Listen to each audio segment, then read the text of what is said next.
Number 10. No one's ever really gone. You may have heard that said when losing a family member, a pet, or in the worst Star Wars movies ever made. Sorry, not sorry Disney, those are terrible. But perhaps there is someone who is never really gone. Genghis Khan. Yes, that's right. The ruthless Mongol warrior who conquered so much in his time that we're still talking about it today. So why is this big bad warrior still with us today? Well, that's because of DNA. Yeah, in his time there was lots of activities going on besides the usual pillaging the village and unaliving those who oppose you. There were a lot of happy endings, let's say, and by that I mean forced non-YouTube friendly conduct bedroom happy endings. So much so that when a study was conducted back in 2003, 8% of men in Asia were thought to be descendants of the mighty man himself. 0.5% worldwide. That doesn't sound like a lot, but we're talking about millions of people here. Next time you go out, you may be brushing shoulders with the warrior's kin. Prepare for battle! Number 9. Henry again? Boy, it's really hard not to talk about this guy. But dude was kinda down bad for it. He's just most well known for his mistreatment of his wives, and by mistreatment, I don't mean getting into a fight over whether or not the toilet seat should be up or down and then having a very toxic argument in front of family members. No, because when Henry was upset with marriage, he wanted divorce, which honestly was kind of taboo for the time. Oh yeah, and he also beheaded 2 of his wives because that's how it goes. I know every couple has their issues to work out, but for most dads out there, having sun-drenched beer-fueled weekends, they never go beheading after that. Although, Dad's been staring at the lawnmower for a while and there's a lot of blades on that. Dad? While it is true King Henry VIII did behead 2 wives, he didn't do it to all of them. And at some points we're honestly quite pleased with his holy sanctity of marriage. Anyone who's ever been married can tell you how peaceful and sacred that bond really is. Number 8. The People's Princess. Okay, I know Prince Charles isn't exactly a king, but he is royalty and the man kinda did Diana dirty. That's a quick and half put together allusion to a Michael Jackson song for the English majors and the audience. Being royalty isn't easy. Being royalty in a modern age when paparazzi overwhelm you with lights and cameras just for a juicy piece of gossip like, when was your last bowel movement? Is it slow?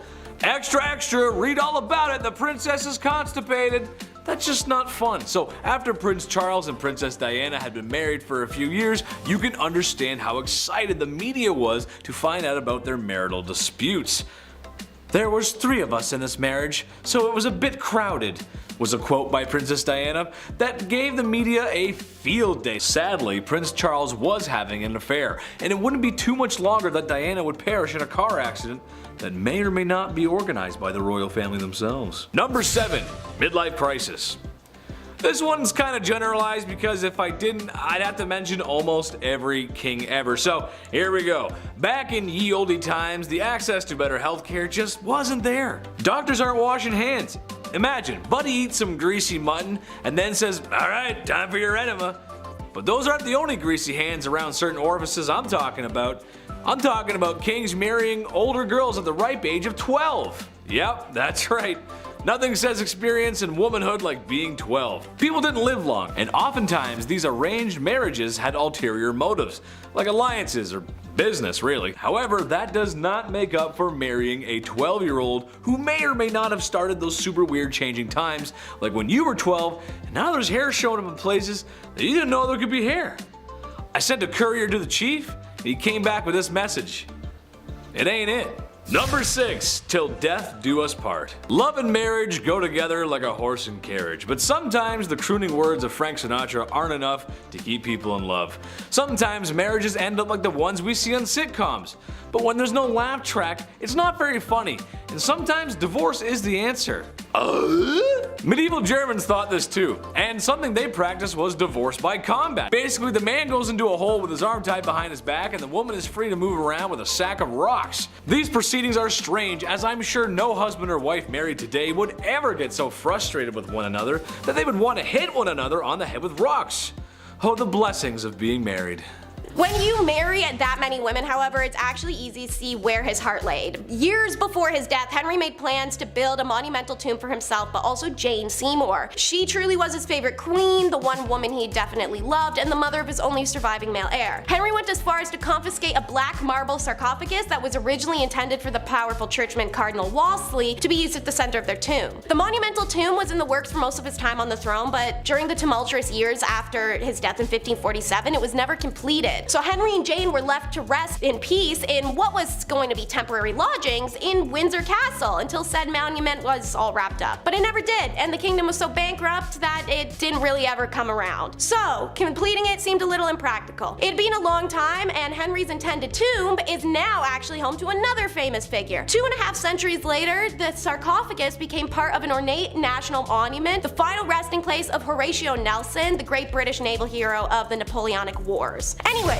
on to his children, because these poor guys were nearly victims of their dad's dirty plan. For the longest time, Henry didn't have a legitimate male heir, so he decided to concoct what, had it come to fruition, might have been the grossest marriage ever, although I feel like the Habsburgs would hear that sentence and as a challenge say, hold my beer. Anyways, Jane may have popped out Henry's only official heir, but he did have an illegitimate son by his mistress. Henry Fitzroy, a surname that literally means son of the king, so a hilarious thing to name your bastard child, was named Duke of Richmond. In order to ensure that his country didn't descend into literal war again over lack of male heir, King Henry wanted Fitzroy to be the next monarch. How, may you ask? Why, marry the boy to his half-sister Mary. This plan got so close to fruition that the couple already had the green light from the Pope. Thankfully, Fitzroy was in love and married someone else. When Fitzroy died at age 17, it left the door open for Henry's legitimate kids to take the throne. Thankfully, as mentioned, Jane ensured both daughters as well as the son got their chance. And speaking of Fitzroy's half-sister, Bloody Mary, she wasn't the only family member that wasn't all there. Henry the Hectic is next. It's widely known that quite a few of these famous noble and aristocratic lines were also plagued by mental illness. Various theories have pointed at Henry's syphilis and brain injuries as possible causes. After all, it would be logical to assume that the damage occurred to the frontal lobes from having a horse buck him off twice. That region of the brain processes impulse control, external cues from other actions, and social and lustuous behavior. He also began to comfort eat around this period. Everyone's heard of that person who's had a stroke and just wasn't the same afterwards. So brain damage likely could be the explanation. In 2020, researchers actually discovered what they believe is the site where Henry received the blow to his head that could have caused traumatic brain injury. But it might come down to hereditary psychiatric problems in the family. His paternal great-grandmother Catherine of Valois was the daughter of the famously mentally ill King Charles III. Her family's psychiatric issues seem to have been passed down through generations to multiple British monarchs. In his later years, Henry had a significant personality shift towards paranoia, fits of rage, depression, and anxiety, and he sent crowds of prisoners to the Tower of London. He sent more men and women to their deaths than any other English monarch, an estimated 57 to 72,000 people. Yikes, dictator numbers. But one thing about Henry, no matter how unhealthy homeboy got, he earned that chub. Huge misconception, Henry was only morbidly obese in the last few years of his life. For a long time before that, however, he was one of the most handsome and hella fit men of his era. Dude was well over 6 foot and had a 34-inch waist. In 1536, Henry was taking part in a tournament when he fell off his horse and the horse fell on him, leaving the king unconscious for several hours and forever altering his cheerful, outgoing personality. This is the second horse-related mass head injury Henry sustained. After this injury and the further ulcer development in his legs, Henry was left pretty much unable to exercise. His made-to-measure suits of armor chart the king's expansion, with his final set around 1540, suggesting he weighed more than 300 pounds with a waist of 54 inches. As a matter of fact, Henry was so overweight he needed a mechanical device to help him get in and out of bed. When he died in 1547, he weighed nearly 400 pounds with a 60-inch waist. Impressive in a time before 10 cheeseburgers for $10, but I mean, if you're over 50, ruled a kingdom, injured his health for around 30 years, you can just let go, who cares? And last, but never the least, Henry was a hypochondriac king. Henry was obsessed with sickness and disease, specifically the sweating sickness and the plague. This is pretty fair. By the age 30, he'd already caught smallpox and malaria a couple times. Anytime there was an outbreak of anything, he would minimize his risk of infection by straight up leaving London and limiting the number of ambassadors he saw. Even when Anne Boleyn caught the sweating sickness in 1528, Henry said peace and stayed far away until she got better. Henry, bad husband. Good infection minimizer though. Naturally, like any germaphobe, Henry was doing the most to feel clean. So he was known to self-medicate. He even wrote his own prescription book, which detailed how to treat ulcers and reduce inflammation. He diagnosed himself with so many illnesses and disorders that it was actually hard to keep track of all of them. From migraines to insomnia and gout, Henry's life was spent dealing with and or avoiding various different diseases and ailments. Despite his many tyrannical qualities, Henry wasn't all that bad. He actually improved English medicine due to his outlandish paranoias, bringing the country further into the Renaissance. As the founder of the Royal College of Physicians, the king also passed 7 different laws to control the practice of medicine. In 1540, Henry pushed through one of the earliest laws to regulate drugs. Apothecary wares had to be checked to make sure no one was defrauding honest customers. His reign also contributed to the increase of supervision of sewers, thanks to his chancellor and future victim Sir Thomas More, who drastically improved the quality of London's public water supply.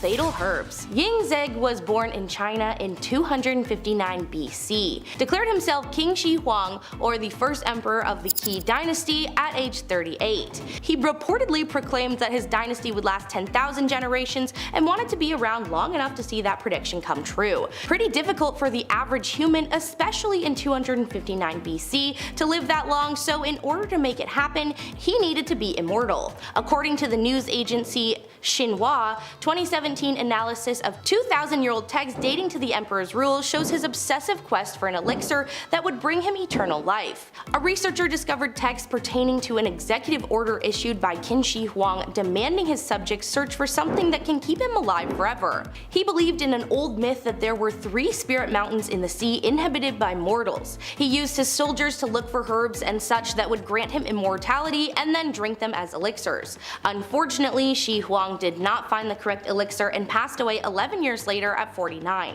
Turns out a lot of these elixirs were often made by alchemists and had traces of mercury in them, which is suspected to have caused his demise. At number 9, body parts. In the 17th century, dead body parts called mummi were often sold to apothecaries and physicians. Why would they need body parts, you ask? Well, in those days, many believed that these parts contained some form of life force left over from the person, thus containing healing powers for medicine. When it came to royalty back then, living a long life was the goal, so in order to have the best chance at healing, royalty was often prescribed mumia, made of a healthy person or a young person. The medicine could be ingested by swallowing or rubbing it on an injury. So basically, royalty was paying for crushed up people so they could eat them or rub them into their skin. They had so much faith in mumia that it was believed to be able to treat serious ailments like coughs and epilepsy. Some of the royals who believed in the method were King Charles II and King William II of England, Francois I of France, Christian IV of Denmark.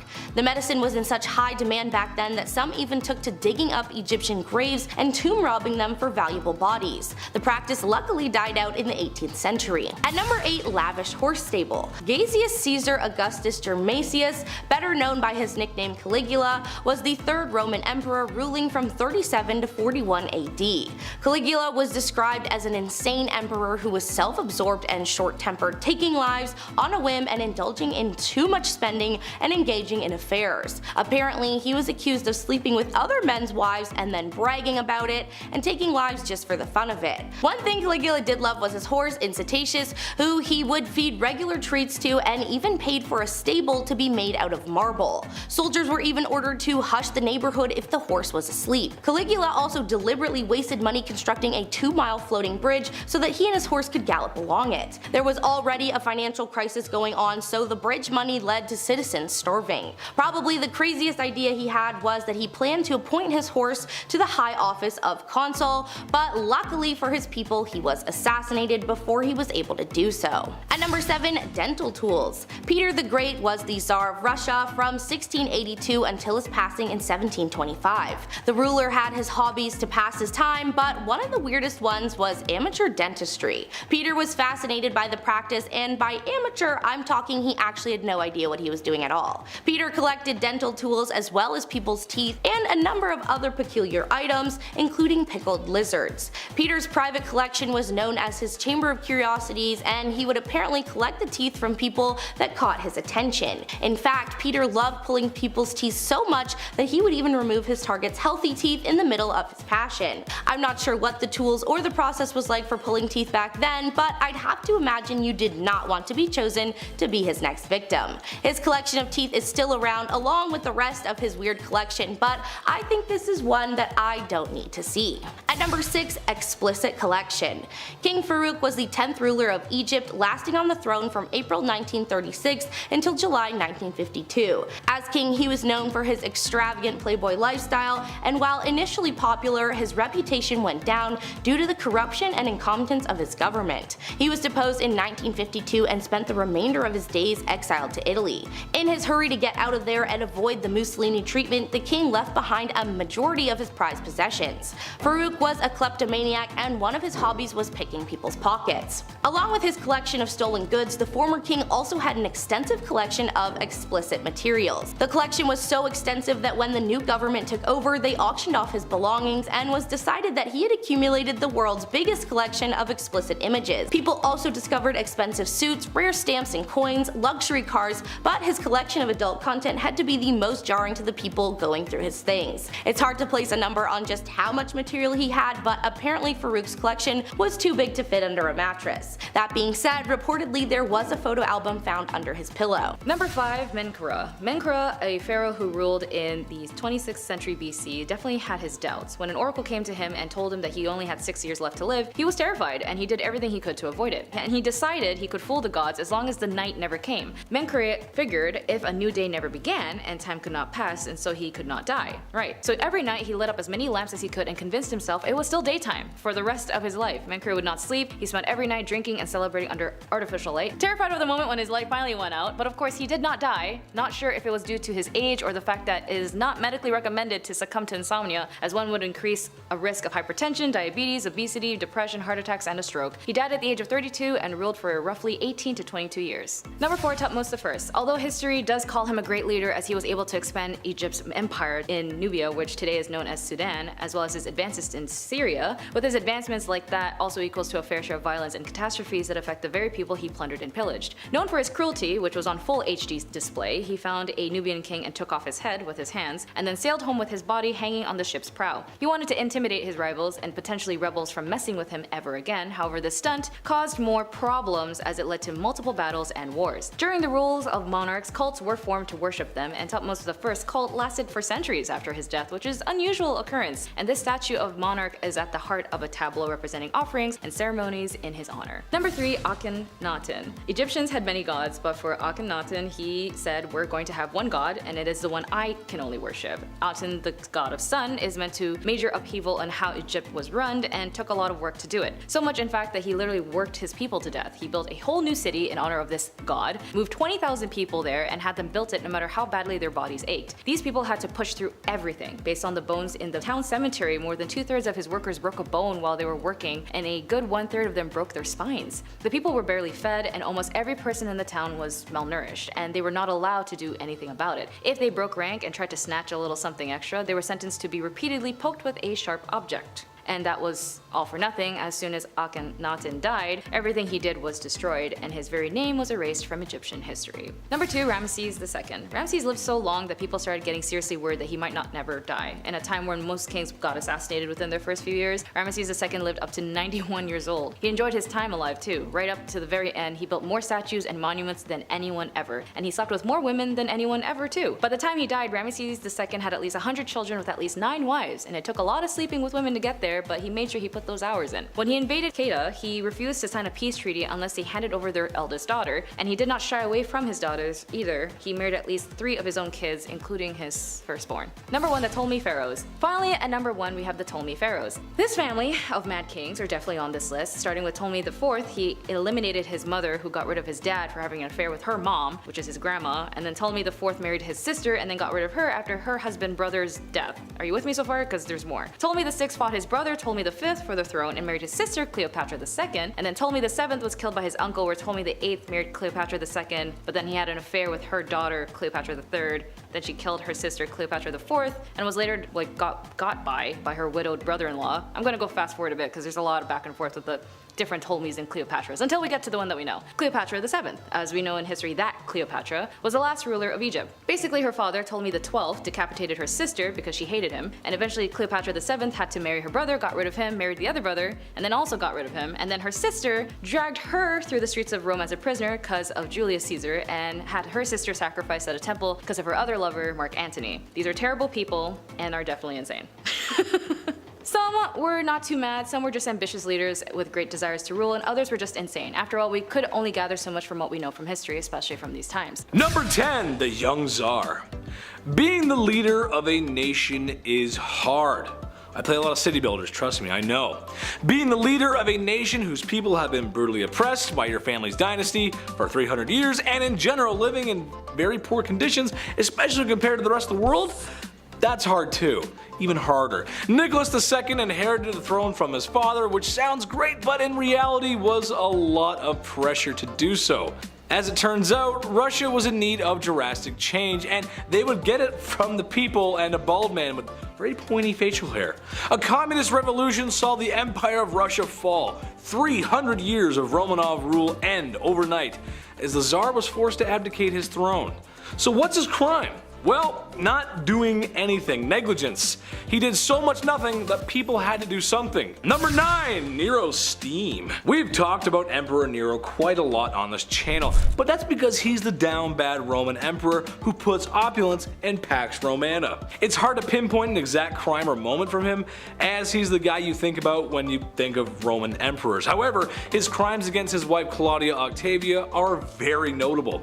So when Nero was getting remarried, he had to get rid of Octavia. I mean, you can't have like 40 wives. That's you gotta get rid of her. But how? I mean, how do you get rid of a woman like that? He actually did the whole James Bond villain thing where the victim gets placed into a trap. It's very crude, but theatrical, because remember, theatrics are important. Remember that, folks. Hence, Octavia was banished to an island where shortly after she was locked into a vapor bath, where she suffocated. Naturally, to make himself look better, they made it look like she did it, not him. So yeah, what a great guy. What an absolute hero in that story. Definitely not a villain. Number 8. Afzal Khan.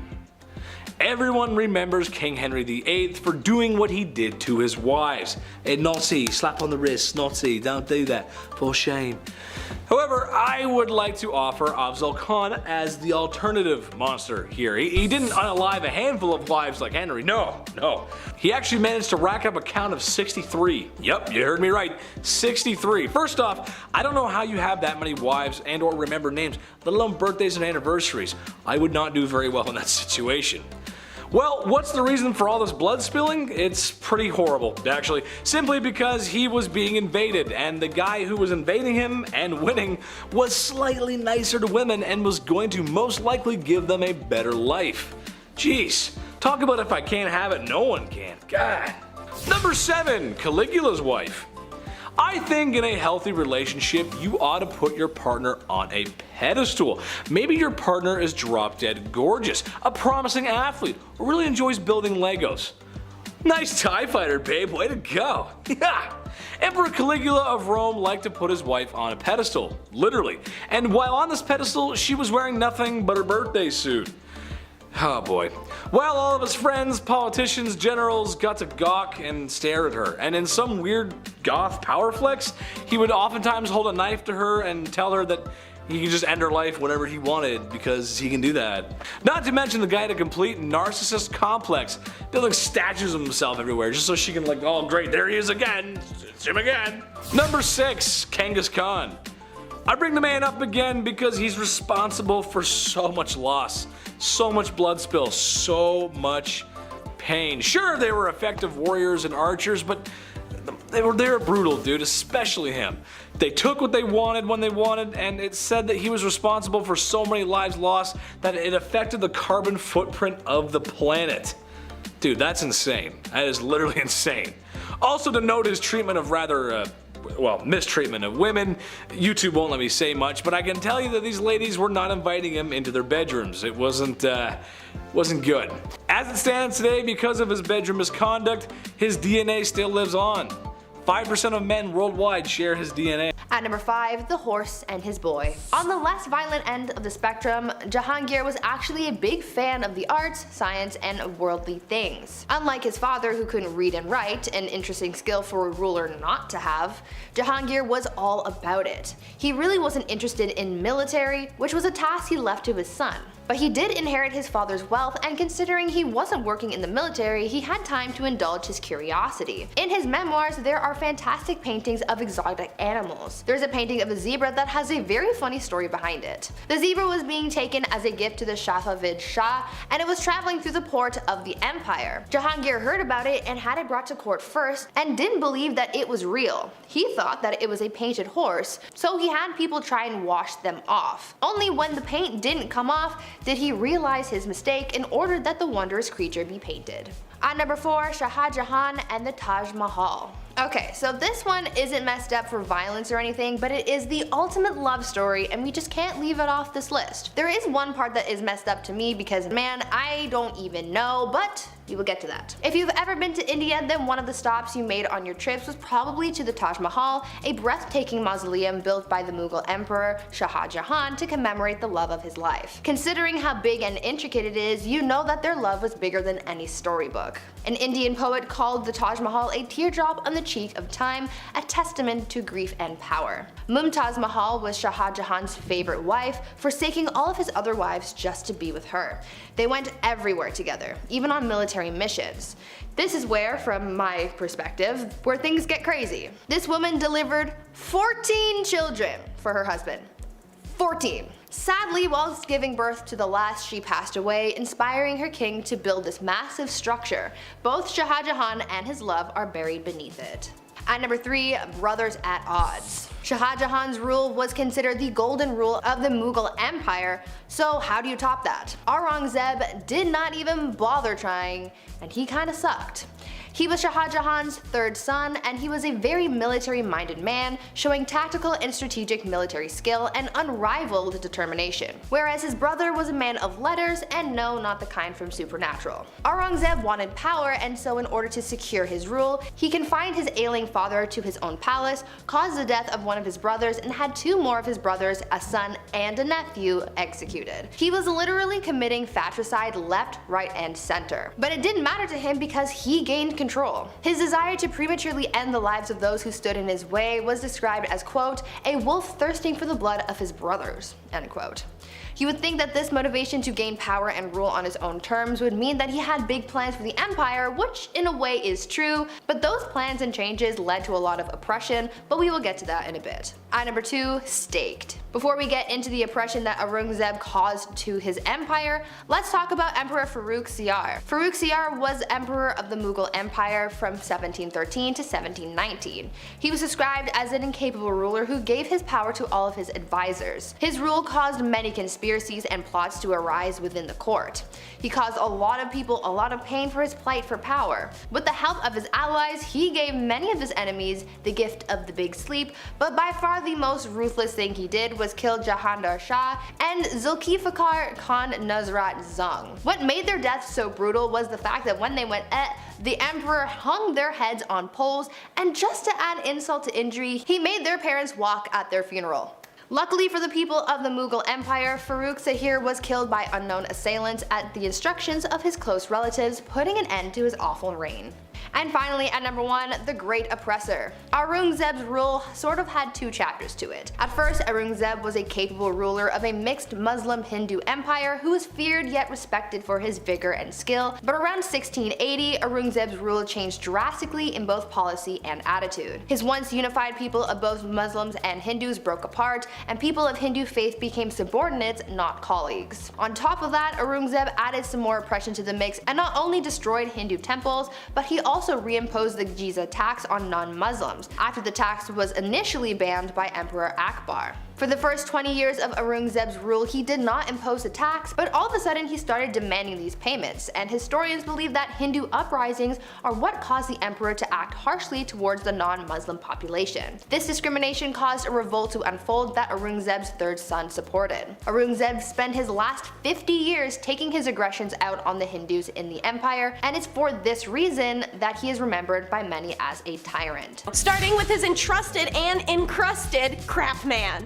In Henry's court, his servants vied to be as physically close to the king as possible at all times. In case you aren't aware, especially towards the end of his reign, Henry was a tad bit of a lunatic. The more he liked you, the less likely you were to die for looking at him funny on a bad day of his. But naturally, the monarch reserved the honor of being close to his royal person only for a trusted few people, the grooms of the stools. No, not his counselor, personal butler, none of his advisor, the guy that wiped his ass. And during his reign, only 4 men got the gig of groom of the stool, the most physically intimate position and therefore the most honored of his attendants. These grooms not only helped dress and undress the king before and after the bathroom and, handled the poop brush for him, but in an insane twist, they also controlled public and personal access to the monarch and some of his finances. They even had power over a stamp of the king's signature, which is a major financial tool. Imagine being one of his wives and having to ask the guy who wipes your husband's if you can talk to him, and he says no. But if he could afford that kind of luxury employee, why was he called the copper-nosed king? Easy. While Henry's kingdom amassed a great wealth and property during the English Reformation by confiscating Catholic monasteries, Henry then turned around and drove England into debt with his overspending and lavish lifestyle. Dude was a complete eclectic, and he wanted to buy everything shiny and pretty he saw, so he did. It's reported by the time he dropped, Henry owned approximately 50 palaces, 6,500 plus weapons, 70 ships, 78 recorders, 78 flutes, 5 sets of bagpipes, and a virginal. Get your mind out of the gutter, it's a type of harpsichord. Not to mention the millions of dollars he pumped into wars with Scotland and France. So it's pretty obvious he was burning through the kingdom's funds, and by the end of his reign, Henry had it down to the pocket change, quite literally. He was forced to lower the percentage of silver in the British coinage to the point that they were mostly copper with the silver coating that wore away from the coin's embossed image of Henry's face, starting with the nose. Thus, copper nose. When Henry's son Edward took the throne, the royal coffers were in a real bad state. But before we get to his love life and kiddos, let's learn about how frisky runs in the family. It's well known that Henry's older brother, the first husband of Henry's first wife, Catherine, died young. But did you know he had 2 royal sisters who made his life a living hell for fun? Henry's older sister Margaret was just as feisty as her brother. She was sent to Scotland to marry that country's king, James IV, at just 13. She did produce an heir after a couple years, the future James V, but her crappy adulterous playboy spouse didn't live terribly long. So, as a single queen, Margaret wanted to keep up her luxe lifestyle at her brother Henry's expense, which he did not love. Maggie battled it out with the Scottish nobles over the right to serve as her son's regent, but she fell for and married another Scottish noble, the Earl of Angus. Henry's other sister, Mary, had some equally troublesome marriage issues, at least for Henry. He married her first to the elderly King Louis of France, but that monarch passed away very shortly after. A smart woman who recognized being married to a literal senior could kind of work in her favor made Henry promise her before her marriage if she was to be widowed, her next husband would be a man of her own choosing. Henry agreed, which hilariously was a bad idea but only for him because now a widow, Mary chose to wed a commoner who was Henry's best friend, Charles Brandon. The king was furious that Mary would marry against his will since he had no intention of keeping his promise to her, and that her second wedding took away the opportunity for him to make alliances using her. But Mary and Brandon told him to suck it and stayed married till her death. Their descendants included the Lady Jane Grey, the infamous 9-day queen. And before he went around dismantling religions to get some nookie, Henry was a devout choir boy. You might know Henry as the king who split from Rome and brought around the Anglican faith, but in his youth, Henry was a vehement supporter of Catholicism and its head. He sent tin from Cornwall to adorn the roof of Pope Julius II's new palace. He supported the papacy and in 1521 even published a book-length slam poem against the German Protestant reformer Martin Luther. He referred to Luther as a venomous serpent, a pernicious plague, an infernal wolf, an infectious soul, a detestable trumpeter of pride, calumnies, and schism. In recognition of Henry's forceful piety, Pope Leo X, I can't remember that number, awarded him the title of Fidei de Defensor, aka Defender of the Faith. Henry was actually going to join the church himself before his older brother Arthur died and left him a throne and a wife to take care of. Scarcely a decade after being called Defender of Faith, Henry led a schism of his own, cleaving the Church of England into the wider Catholic Church after the Pope Clement refused to annul Henry's 16-year marriage to Catherine. Oh, it's time, y'all, because you may have known he was a womanizer, but did you know Henry was also a consistent king? What do I mean? Have you guys ever paid attention to the names of his wives? So, they were Catherine of Aragon, Anne Boleyn, Jane Seymour, Anne of Cleves, Catherine Howard, and Catherine Parr. So it went Catherine, Anne, Jane, Anne, Catherine. I feel like if Henry had lived longer, there would have been another Anne and a Jane that would have come along, and then another Catherine. Ironically, Jane Seymour, the middle wife and the only unique name in the bunch, was Henry's favorite, but more on that sappy tale in a bit. There's a common belief that Henry married and discarded his 6 wives in quick succession, but that's not exactly true. When Henry's older brother died, he inherited a kingdom and a wife, Catherine, and they remained married for nearly 24 years. During that time, Catherine was faithful to Henry, but Henry was sticking it in any lady he could find, except Anne Boleyn, who made him wait. So his answer, annul a whole marriage just to get some. But as mentioned, Pope wouldn't do that, so Henry had to start a whole new religion just so he could. Guess he shouldn't have done that, because Henry gets so desperate to end the relationship with Anne, he makes up allegations, maybe history's rocky on that, of adultery and treason, and had the marriage annulled and her beheaded. Jane had served as a lady-in-waiting to both Catherine and Anne, and I kid you not, Anne and Jane had gotten in actual fistfights because of Anne's jealousy, so just picture a 15th century catfight. On October 12, 1537, Jane gave birth to Edward, their only male heir, and then died from complications due to the birth several weeks later. This is the only woman Henry had actually truly loved, and the loss decimated him for 2 years. His next wife, another Anne, catfished him with her portrait. Turns out she's ugly, and they amicably divorced after 6 months, so she lives out her life in comfy luxury in the country. Smart woman. The next Catherine was all young and hot at the time when Henry was repugnant and unable to walk, and it was more of a classic sugar baby situation. She cheated a bunch and got beheaded. The final Catherine was a grown-up, mature adult woman, shockingly a widow or two, and of all of Henry's wives, Catherine had the most influence on the court culture, religion, and role of women, and she also persuaded Henry to restore his daughters Mary and Elizabeth to the order of succession. Number 5. Domestic disturbance. William the Conqueror was one down bad dude. The illegitimate ruler to the throne left a bad taste in some people's mouths, and was just as ruthless in silencing those rebellions that were always uprising against him as he was with the famous battles he was a part of, like the Battle of Hastings. But what I think he should be remembered by is the way he asked Matilda to marry him, or rather the extreme measures he took when she refused his advances because he was an illegitimate leader. William dragged Matilda by the hair out into the middle of the street and beat her until she agreed to marry him. I don't have to tell you how messed up that is, and I sure hope I don't. Number 4. Nero Sauna. The Romans were kind of a big deal, especially if you're into history. Large city, culture, and some other structures are still around today. That's kinda cool. But while the city of Rome may have been the best city on earth at the time, Romans themselves could use a little work. Meet Emperor Nero, the vicious leader of Rome who became emperor through ill-gotten gains. However, in what may have been one of the first acts of flexing the male patriarchy, the divorce, or forced separation of his wife Claudia Octavia, comes to mind. It was a rocky marriage from the start. There was a general dislike from the very beginning, but when Nero remarried, as emperors did, he had Octavia banished to an island, where shortly after she would be suffocated in a hot vapor bath. Her demise was sad for most Romans. Oh yeah, and they tried to make it look like she did herself in. That's messed up, man. Number 3. Pedestal. I think in a healthy relationship, you ought to put your partner on a pedestal sometimes. Maybe your partner is drop dead gorgeous, a promising athlete, really enjoys collecting stamps. You go, little rock star, collect those presidential stamps. However, Emperor Caligula of Rome had some other ideas.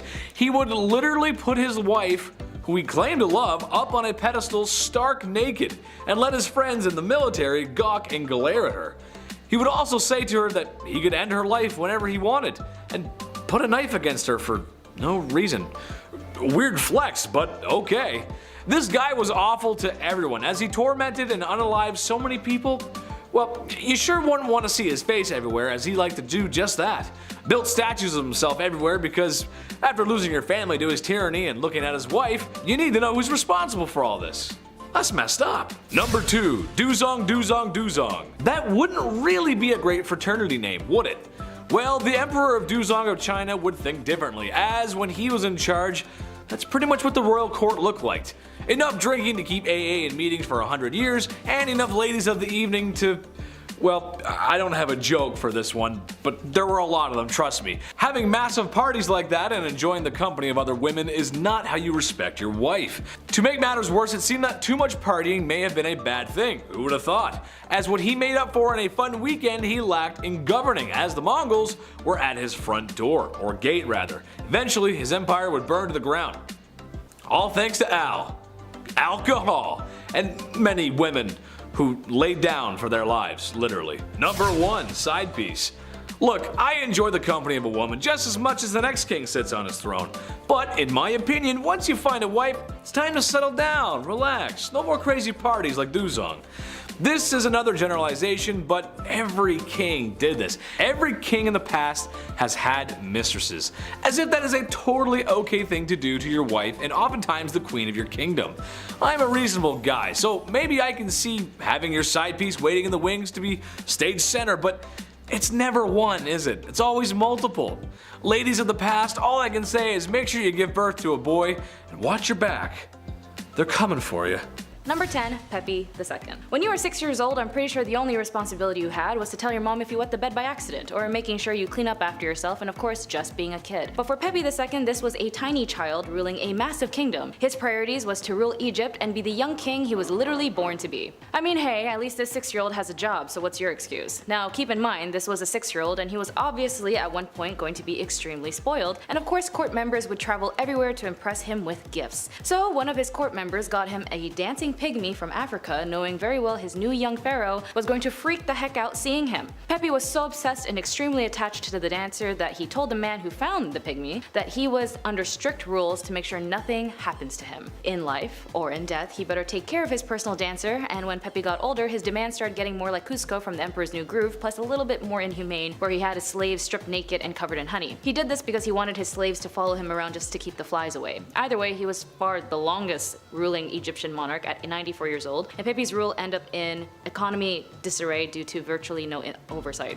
Number 9. Pharaohs. There's always going to be P mentioned somewhere when it comes to history's gross weird acts, and I am sorry. Pharaohs was a pharaoh who suffered from blindness, and his father, Sesterus, may have passed it down to him, but of course Egyptian courts official said it was a curse. The assumption of the cause was because when Pharaoh was young, he threw a spear into the Nile River for flooding, and the gods got mad and struck him blind. 10 years later, Pharaoh was getting annoyed at his blindness, and so an oracle told him he can get his sight back if he washes his eyes with the urine of a woman who has never slept with anyone other than her husband. So he did just that. He would try to use his own wives, but it didn't work, which now him and his wife had to go to counseling for potential cheating, and so then he would have to go around town and ask every woman to pee in a pot and pour it into his eyes. And somehow it worked. He found a woman who wasn't cheating on her husband, and he got his eyesight back. He married her on the spot, burned his old wife, and that was that. Of course, it was unlikely that Pharaoh really got his sight back through magical urine, but he just needed a good story to explain his weird habit. Number 8, Cleopatra VII. I will briefly mention her chaotic and absolutely horrendous family in a moment, but Cleopatra VII, or as we know her as only and solely as Cleopatra, she was known not just for her intellect and beauty, but her Twilight love-like triangle relationships with hot bod Julius Caesar and raging wolfman Mark Antony. Of course,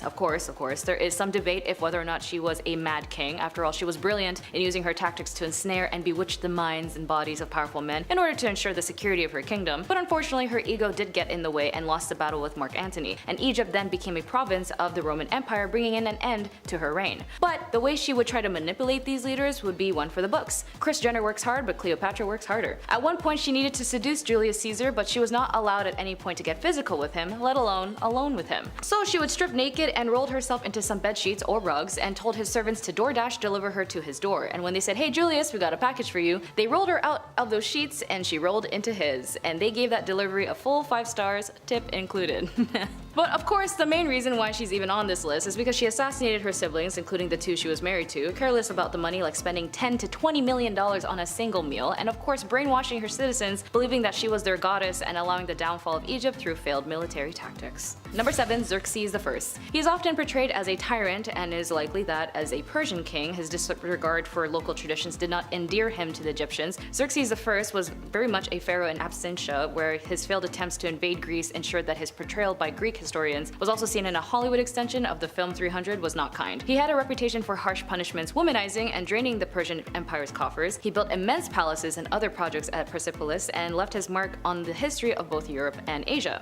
He was more or less a power-driven conqueror. All he wanted was to conquer Greece due to the conflicts his father had started. He would loot, pillage, enslave Persians, but eventually was defeated by Cyprus. Number 6. Pharaoh Psamtik III. I too would send my armies to protect cats, and even though I'm still upset about that one pope who declared people to kill a bunch of cats, this pharaoh seems to be pretty cool to me. Psamtik III, he knew that cats were considered the best, as cats were often associated with Bastet, who is the goddess of fertility, protection, and good health. As a result, it was considered a crime in ancient Egypt to harm or through inaction allow a cat to come to harm. But he had placed the well-being of cats above his own people when Pharaoh Psamtik III literally told his army not to fight because an army commander had released hundreds of cats onto the battlefield. That commander was the Persian king Cambyses II, who, knowing of the Egyptians, loved cats, and his men actually collected a bunch of cats prior to the battle and ordered them to simply walk up to the front gate. The Egyptians, under threat of death from their pharaoh, had no choice but to let Cambyses' men walk straight into the city unchecked. Cambyses' men then methodically slaughtered anyone who dared challenge them using shields with cats to draw on them. At number 5, too many castles. King Ludwig II of Bavaria, also known as the Swan King or the Fairy Tale King, was the monarch from 1864 until his passing in 1886. Ludwig was a fan of the opera, arts, and spending money in an irresponsibly extravagant way. When Ludwig took the throne, he was only 18 and he increasingly withdrew from day-to-day affairs of state in favor of extravagant artistic and architectural projects. Today, the former king is known for his fairy tale castles, Neuschwanstein Castle, Linderhof Place, and Herrenchiemsee. Ludwig certainly had a talent with his impressive castles being the inspiration behind Walt Disney's Cinderella Castle, but he got a little carried away building one too many castles. He was also a devoted patron of the composer Richard Wagner. Ludwig spent all his own private royal revenues on these projects, borrowed extensively, and defied all attempts by his ministers to restrain him. Ludwig's castles left him in increasing debt, and in 1886 a group of conspirators filed a medical report drafted by doctors who hadn't actually examined him that declared him permanently unfit to rule. The next morning, he and his personal physician were found floating in a lake under mysterious circumstances that many believed to be homicide. At number 4, funeral for a doll. Tsar Peter III of Russia was the emperor from January 5th, 1762 until January 9th of the same year, being thrown over by his wife Catherine the Great. Catherine earned her nickname simply due to her being just that, great. But her husband, on the other hand, according to every account, was creepy, malevolent, and possibly bordering on insane. In her memoirs, Catherine describes him herself as an inept, crude man-child and a drunkard unfit to rule an empire who wished nothing but to play with toys or dress up as a general, place his servants in military outfits, and play war games with them. Peter was also known for loving, collecting, and playing with toy soldiers in his room. One day, Catherine found a rat hanging on his wall. According to The Empire of Russia, Its Rise and Present Power by John Stevens, Catherine wrote, quote, "One day when I went into the apartments of His Imperial Highness, I beheld a great rat which he had hanged with all the paraphernalia of an execution. I asked what all this meant. He told me that this rat had committed a great crime, which according to the laws of war deserved capital punishment. Basically, the rat had chewed the head off one of his beloved dolls, he wanted a full funeral, and Catherine wanted nothing to do with him." At number 3, enemas. King Louis XIV of France ruled from May 1643 until September 1715. The former French ruler was apparently quite a big fan of using enemas on a regular basis. If you don't know, an enema involves inserting fluid into the lower bowel through the rectum, aiming to empty the bowels, often for a medical examination or administering medication. To be fair, back then it was a common thing to do among royals and nobles of Europe, as it was thought to be very good for your health. Even so, Louis was the enema king. Rumor has it that Louis XIV had thousands of enemas performed throughout his life. It was not uncommon that the king excused himself after dinner, went to his private apartment, had an enema, and then returned to join his courtiers. The king ended up living quite a long life, 76 years, and he credited his long life to his regular enemas. The elite of France were not going to be using just any water for this delicate practice either. Instead, the fluids were perfumed with rose, orange, and angelica, and was even slightly colored by the request of the users. Louis's father and grandfather had been fond of enemas too, but he preferred his with almond milk. During one year, he had 212 enemas performed. At number 2, mummies. Similar to those who paid for mumia to heal them, King Charles II of England kept a number of mummies. They were not for educational or entertainment purposes, but simply to gather their dust. This dust was made up of dried skin and whatever else you might find on a mummified corpse, and Charles would actually rub it all over his own body. I guess back then they really hoped that the deceased had magical healing powers, but looking back now, knowing what we do, that's just nasty. Could you imagine just showering in mummy dust thinking, this is gonna make me so great? Charles II believed that by doing this he could acquire some ancient pharaoh greatness for himself. To be fair, they had a lot of wild beliefs back then, so this wasn't unheard of, but paying for a corpse's dead skin is still insane. King Charles wasn't done there either. He also paid grave diggers to bring him cadavers so he could use their skulls to make an alcoholic concoction called the King's Drops, which he prepared in his personal laboratory. These drops were made from crushed up human skulls and skull moss from Ireland, and the king purchased the concoction for 6,000 euros. And at number 1, tall men. King Frederick Wilhelm I of Prussia ruled from February 1713 until May 1740 and was the founder of the Potsdam Giants. This name was given to the Prussian Infantry Regiment No. 6. This group of soldiers was made up of men above 6 feet tall and was eventually dissolved in 1806 after being defeated by Napoleon. Frederick recruited these tall men willingly and unwillingly from various nations. The king himself only stood 5 foot 3 inches tall, and the taller soldiers were believed to be a pretty obvious case of overcompensation. Eventually, Frederick became a little too obsessed with collecting gigantic men that he eventually resorted to buying, taking, or breeding them into the regiment to booster his ranks. Frederick Wilhelm was apparently not nice to his troops, treating them more like possessions to show off rather than humans. The king would show off his troops like toys to foreign dignitaries and even painted portraits of them as they marched at his command. The king once said, "The most beautiful girl or woman in the world would be a matter of indifference to me, but tall soldiers, they are my weakness." By the time he passed, the number of tall soldiers had climbed to 2,500, and Potsdam was littered with unusually tall men by the 18th century. At number 10, some background. The Mughal Dynasty in India was founded by Babur, a descendant of the one, the only, Genghis Khan and Tamerlane. After he defeated a sultan of Delhi named Ibrahim Lodi in 1526, Babur was the first step in the Mughal dynasty that would last for over 3 centuries. To say that the empire was immense is an understatement. The empire ruled over 103 million people, probably even more. The Mughals were rooted in Muslim beliefs and were noted for their well-organized government and cultural sophistication. Many of the rulers tried to integrate the Hindus and Muslims under one state, but as we will find out from this list, it was not an easy thing to do, which ended up causing a lot of strife. Many rulers of the empire flip-flopped back and forth between being merciful and tyrannical towards the Hindus, adding to centuries of oppression. At number 9, blinded. Humayun was set to inherit the throne from his father, much to the jealousy of his brothers.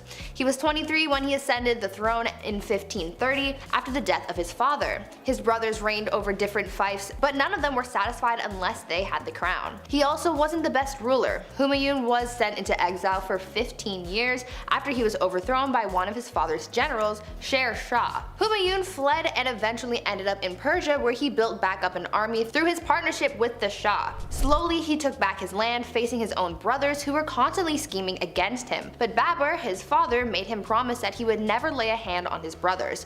But his brother Kamran continued to threaten him, and one instance while defending a fort turned on the innocents trapped inside and took their lives viciously. Kamran, not a good dude. Something needed to be done. He eventually catches his scheming brothers, blinds his brother Kamran, and chains his brother Askari. A little messed up, but like, you know, not bad for war. Before I carry on with the rest of the video, make sure you guys are subscribed to the channel and maybe consider leaving a like on this video if you're enjoying it so far. At number 8, Akbar. Humayun continued to deal with the competition of his brothers until finally his reign came to an end, but not in the way that you would expect. He was carrying a bunch of books up some stairs and he accidentally fell, leading to a lethal head injury. His 13-year-old son Akbar had to inherit the throne. Akbar would later become known as the Great, but that doesn't mean that he didn't do some questionable things. Where his father failed to conquer, Akbar swept through. But just like his father, he encountered jealousy and dangerous ambition in the dark corners of his reign. In Delhi, an attempt to assassinate him was made, the bowman nearly missing him. Who was behind it? The slave of a nobleman who recently tried to start a rebellion. But the plot thickens. Akbar's foster brother's mother had further designs to establish power for herself through her son, Adam Khan. Khan actually ended up taking the life of Akbar's foster father, which led to Akbar throwing him down the stairs and therefore killing him. The mother died 40 days later due to grief. Grief over her son or the loss of power? Who knows? At number 7, Jahangir. So this guy was super impatient to become the ruler and was getting tired of Daddy Akbar taking his time. So he revolted. Damn, this court honestly was just rife with rebellion. They never got tired of it. In 1599, while his father was otherwise engaged and away from the palace, Prince Salim led a revolt. During the revolt, he even skinned a man alive. Akbar was pissed about this and wrote to his son and said, quote, "I have never skinned a bird alive in my life, and you have treated a human being in this manner." Jahangir then went on to conspire against a close advisor of his father named Abul Fazl, whom Jahangir killed in a small battle. Despite Akbar being devastated at his son's behavior, he was the only male heir left to inherit, so on Akbar's deathbed, he forgave his son and implored the nobles to recognize him as a leader. At number 6, sewed to an ox. Now Jahangir was emperor, but the trouble didn't stop there. I saw some sources recognize him as a somewhat benevolent figure, while others said that he was the exact opposite. He was pretty brutal, and his first task was crushing a rebellion against that which his own son began. Apple, not far from the tree. He was traveling to Lahore when he came across two nobles who were sympathetic to his son's cause, so he decided to punish them in a very peculiar and violent way. He ordered that one be sewed to the skin of an ass and the other to an ox. Now that is messed up. When he got to Lahore to face the rebels, he crushed them and blinded his own son as punishment. A ruler couldn't have any impediments, so therefore his son could no longer pursue the role. Then he hung his son's followers outside of Taxali Gate. Yeah, so even within the confines of war, this guy had some pretty messed up ideas. Hey, number 5, Pedro of Castile. Pedro of Castile was doing as the European monarchs do. Sometimes you gotta marry for alliances. Sure, it makes sense. Your kingdom is much less likely to get steamrolled by a larger kingdom if you have an alliance with fellow kingdoms, or the bigger kingdom itself, actually. Pedro of Castile married the young Blanche of Bourbon of France, and so Spain could just be a wee bit more snug, in case the English come over. You gotta be careful. But Pedro just wasn't having it. What he was having instead was a mistress named Maria. So instead of enduring a loveless marriage, he had poor Blanche locked away in a tower, just like Sleeping Beauty. Except a handsome prince was not coming to rescue this damsel in distress, but a man with a black hood and a sharpened axe. You know what I'm talking about. As Pedro had her unalived. I was gonna make a joke about Rapunzel and let down some hair so she could make an escape, but I mean that's just awful, really. Imagine being locked up in a tower for so long. Sure, I love the indoors, but you gotta let me out at some point, Chief. Do you think I get food delivery apps to work up in a tower? Because otherwise you have to let me out, dude. Comic-Con's coming. Anime Convention North's coming, buddy. I gotta go. Gotta get my Naruto on, bro. Come on, man. Number 4, hands-on funeral. This one's just gross. When you're in a relationship, it can provide you with some great things. Someone to go through life with. Companionship. Love. And if you're lucky, someone who's a good cook or a baker. Love me some baked goods. However, also in a relationship, sometimes you do more than that. Sometimes you get a little close under the sheets, if you know what I'm saying. Take King Philip V, for an example, who loved loving his wife so much that he just couldn't help himself, you know? Like for instance, when his wife tragically passed away, he wanted one last ride. But he penciled in one more trip to Toe Curl City before she was laid to rest. God, that doesn't seem right, you know? That just let her go peacefully, you know? Let her just. Number 3, Lenin. Okay, while not a king in the most stereotypical sense, he did dethrone a king and made himself an autocratic dictator, which is basically a king, just modern. Trust me, it is. Yep, trust me. In a nutshell, Lenin had been anti-royal for most of his life, but after some help from some sneaky Germans and other Soviets loyal to his cause, the Tsar had no choice but to abdicate, like I said at the top of the list. He abolished the Tsar's secret police and then put in his own. And had people oppressed, which was one of the main reasons why the whole revolution started in the first place. See what I'm getting at? He was supposed to get rid of the evil monarch, and he became The evil monarch. Well, see, then a civil war broke out, and then he was worried that the exiled Tsar might escape and try to retake the throne, and, well, he had some goons take care of him, and, well, the family too. You can never be too sure. You gotta take care of everything. You gotta get rid of everybody. You just can't be too sure. Number 2. Pope John XII. For those who aren't very religious like myself, the Pope is the big one. He's next to God, and for a minute there, he was the most powerful man on earth. Seriously, I mean, this guy could crown kings. He's the king of the Vatican and the king of kings in the Holy Scripture. It's kind of serious. And today he's got a really cool car for parades. The BumbleBee is pretty sick, not gonna lie. However, Pope John XII was anything but a sweet old man who delivers the holy messages from God. This Pope was doing a lot of anti-Pope behavior, if you will. Now, I for one wouldn't care if the man had a girlfriend or a glass of wine. Heck, some rules need to be changed, but this Pope was most known for his lavish, how you say, adult-themed parties, and was known for getting hangovers. It got so bad at one point, it started a war. Number 1, not so slick shady. Marshall Mathers, Eminem, the king of rap, and named king of hip hop by Rolling Stones magazine. Hence he's the king, I gotcha. Despite what you think of the man's lyrics, especially vulgarity, he's an excellent wordsmith and could write rhymes that would leave you tongue twisted. However, I don't think it would come to anyone's surprise that the man's got a few charges under his belt, especially the way he talks about Kim. There's a couple bad things said about her, I don't know. Back in 2001, arguably the peak of his career, Eminem assaulted somebody in a nightclub after getting fresh with his wife. He got 2 years probation. Maybe he is saying the things he's saying in those songs. Maybe he's telling the truth. I don't know. Number 10, King Charles I. You can put any king down on this list, really. People weren't as kind and loving as we are now. Or well, less cruel, I guess. King Charles was no different from any other, a monarch sniffing his own farts up in his castle, doing his very best to snuff out religious groups that he didn't agree with.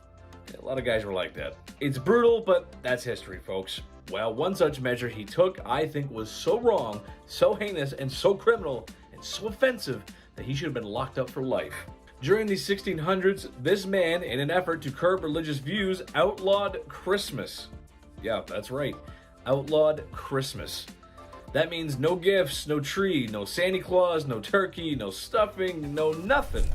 This was quickly dissolved after he was removed from office. And yes, I know Santa Claus wasn't there then, but it's Santa Claus, it's Christmas. Can't have Christmas without Santa Claus. Number 9, William the Conqueror. You've all probably heard the name William the Conqueror. Battle of Hastings, illegitimate son of the king fighting for the throne, very violently too, I might add. However, today I want to talk about his dating skills. Look, dating can be hard. I get that. There's a lot of anxiety, especially when self-image comes into play. Ooh, I'm too fat. I hate my nose. And what are these legs? Ugh, no one's gonna like me. Everyone thinks like that. And it's always usually right before a date, too. You could be staring in the mirror and then all of a sudden all your bruises, pimples, and blemishes seem to show up out of nowhere. It's weird how that works. Well, William was different though. He was more confident. He didn't have confidence issues like the rest of us. To quote a brilliant chemist, he was the one who knocks. As the story goes, he was quite fond of one lass. She was not fond of him. Classic story, really. So, after trying to court her several times and failing, he decided to drag her on the ground by her hair until she said yes. Don't do that. That's bad. Number 8, Genghis Khan. I don't think some folks realize just how brutal this guy really was. I mean, if you've ever played the Ghost of Tsushima game on PlayStation, then you know exactly what the Mongol horde is capable of. Naughty things. The man carved out most of Asia and parts of Europe. In one battle, allegedly, taking the lives of 1 million people. And all that remained was a mountain of bones and human fat. Ugh, gross. He's been known on how not to treat a lady and reportedly liked to use his young and newest soldiers as arrow fodder by creating human shields with them. A lot of conscripts in his army were often taken from villages that he conquered. It's kind of how he kept the machine going. So either fight with me or that's picture wrap for you. What a nice guy. What a swell nice guy. Jeez. Number 7, Galeazzo Maria Sforza. This guy was just bad. Like all bad. Not like Deadpool where he does some bad stuff for good reasons, anti-hero kind of guy. This guy is just straight bad, straight evil. In one story of the disturbed king, he had a rival's hands chopped off. No more tennis matches. He left prisoners in hanging cages and even had a priest that made a prediction about him that he didn't find all too flattering in prison with little food and water. It got to the point where the man had to eat his own refuse. So if you cross Galeazzo Maria Sforza, don't do it. Number 6, Ivan the Terrible. I'm not that familiar with Russian history before the year 1900, but there is a lot to unpack. It's not all Lenin and hammers and sickles and such. Ivan the Terrible was the first Tsar of Russia, and he was quite the specimen. From having struck his daughter-in-law and unlifing his son in a fit of rage, he was one nasty dude. However, I believe the story of him in St. Basil's Cathedral is more noteworthy. As the story goes, Ivan commissioned an architect to build St. Basil's Cathedral. If you've ever seen it, you know how gorgeous it is. All the onion palace buildings and whatnot, you know what I'm talking about. Ivan was so impressed with the architect's work that he had his eyes gouged out so that no one could ever build another structure or gaze upon another structure as magnificent as the cathedral. That's hardcore, dude. That's pretty hardcore. So if you do a bad job, he probably would have got rid of you, and if you do a good job, he'll still get rid of you. Number 5, Ferdinand I of Naples. This one is so strange, I can't even. I have to mention. I cannot not say it. In a nutshell, Ferdinand looked normal, just your average European king. I mean, what can be wrong about this guy, right? He looks pretty normal. Well, the guy was basically Buffalo Bill. Ferdinand liked to keep his enemies close, taking after a little bit of Michael Corleone. However, so close that oftentimes dinner guests would mysteriously disappear and end up not breathing. Afterwards, they would be mummified and pickled and dressed as if they were still alive. He would then invite more guests over for dinner to show them what could happen if they crossed him. He would open the doors and show them a sick dinner-esque area play thing of people dressed up, and that's what bad people do. That's what Buffalo Bill would do. That's gross. We don't like that. Number 4, Henry VIII. Are you even surprised he's on this list? I mean, come on, it's Henry VIII. But I support all healthy marriages, and I support healthy divorces. Sometimes things just don't work out, but that doesn't mean you have to go all Johnny Depp on the situation. There's better ways to work things out. Well, in Henry's case, it may not be televised on national TV, or global TV in this case. It was more like Edward Scissorhands, if you will. Henry VIII is famous for dealing with his wives. When the church would not grant him the divorce he so wished for, he removed his wife's head from her body. And then he remarried and divorced another, and then another one lost her head, and then divorced another, and then finally he passed away and the wife lived on. It makes sense, sure, that's... All I'm saying is the man went a little too far, that's all I'm saying, just a little bit. Number 3, John, King of England. This is the dude who wrote the Magna Carta, which for legal students everywhere is like Planet Krypton. It's where it all starts, the whole Superman, the law, everything. It's the basis of everything. Besides Hammurabi's Code, of course. Well, it's not like he signed it very enthusiastically, and the man really wasn't the nicest. He's also known for taking 22 of his most noble knights and throwing them away in a dungeon until they starved and didn't wake up for, well, no breakfast. He betrayed his brother, Richard the Lionheart, the very famous Richard the Lionheart, who also wasn't very nice either, and is suspected of being the mastermind behind the de-lifing of his nephew. Ooh, talk about family scandal. Number 2, Napoleon Bonaparte. I know, hear me out though. The story of France and Napoleon is one for the history books. I mean, really, it's so strange. Imagine a country that violently overthrows its king and queen, and then while in the middle of that, which could be described as the worst political strife in history, you then go to war, which, if you know how it's not a good idea. You're probably going to lose. Except Napoleon didn't lose. Napoleon took France to war like 5 times within a short time period and won most of them. It's pretty good. Well, good for winning, not good for the people that didn't make it. That's when he declared himself Emperor of France and kind of lost his way, which it's stupid because it defeated the whole purpose and point of the revolution and the democracy that the people were so fighting for. Eventually, the international community caught up with him and banned him to an island twice. Because he came back and said, I'm back, and then, no, back to the island. Go back. You're going back. Number 1, Elvis Presley. Look, I know, it's Elvis, but he's the king of rock and roll, man. You can't go wrong with Elvis. Plus, it kind of works, too, because I think people have a really good image of him, but he actually wasn't You'll see. He is the king of rock and roll, to be fair, and he's more famous than any king on this list, actually. But the king of rock and roll isn't so squeaky clean, and certainly not a stranger to crime and scandal. At some points in his career, you could find him excessive drinking and using illicit substances, if you will. He might have had to put on those jailhouse rocking denims, well, for real.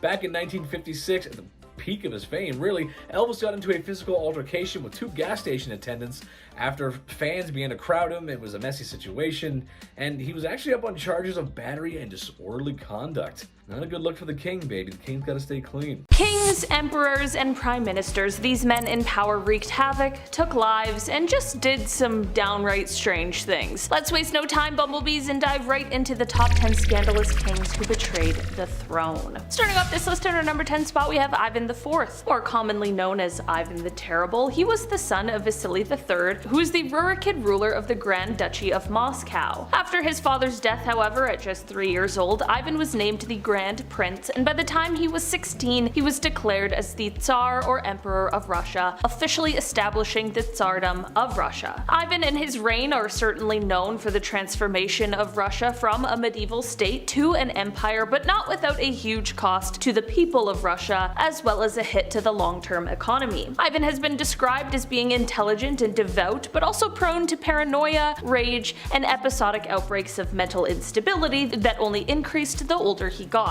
One of the main points of extreme violence and viciousness was the massacre of Novgorod, which saw the deaths of an estimated 2,000 to 15,000 people, as well as a shocking amount of acts of extreme, violent cruelty. In the later years, like I mentioned, his violent tendencies only got worse, which led to him doing things like striking his heir in the heat of an argument so badly that it left him with brain damage. In the end, Ivan the Terrible met his demise from a heart attack in 1584. Yeah, they say that impaling hundreds of people every day isn't great for the heart health. Someone should have let him know about vitamins and minerals, or maybe some good cardio-heavy exercise. I don't know. In our number 9 spot today, we have Leopold II. As the second king of the Belgians, Leopold has been said to be responsible for the deaths of somewhere between 2 to 15 million people. Yeah, million. It wasn't in Belgium that he committed his atrocious acts, however. It all started when he claimed himself to be the founder and sole owner of the Congo Free State, which was a private project he undertook on his own. Leopold loved colonialism. He wanted to colonize everything he possibly could, and this is why he started the International African Society, which he used to travel to Africa, claim land that obviously wasn't his, and we're not talking about a small piece, we're talking about land that is several times the size of Belgium, and many countries just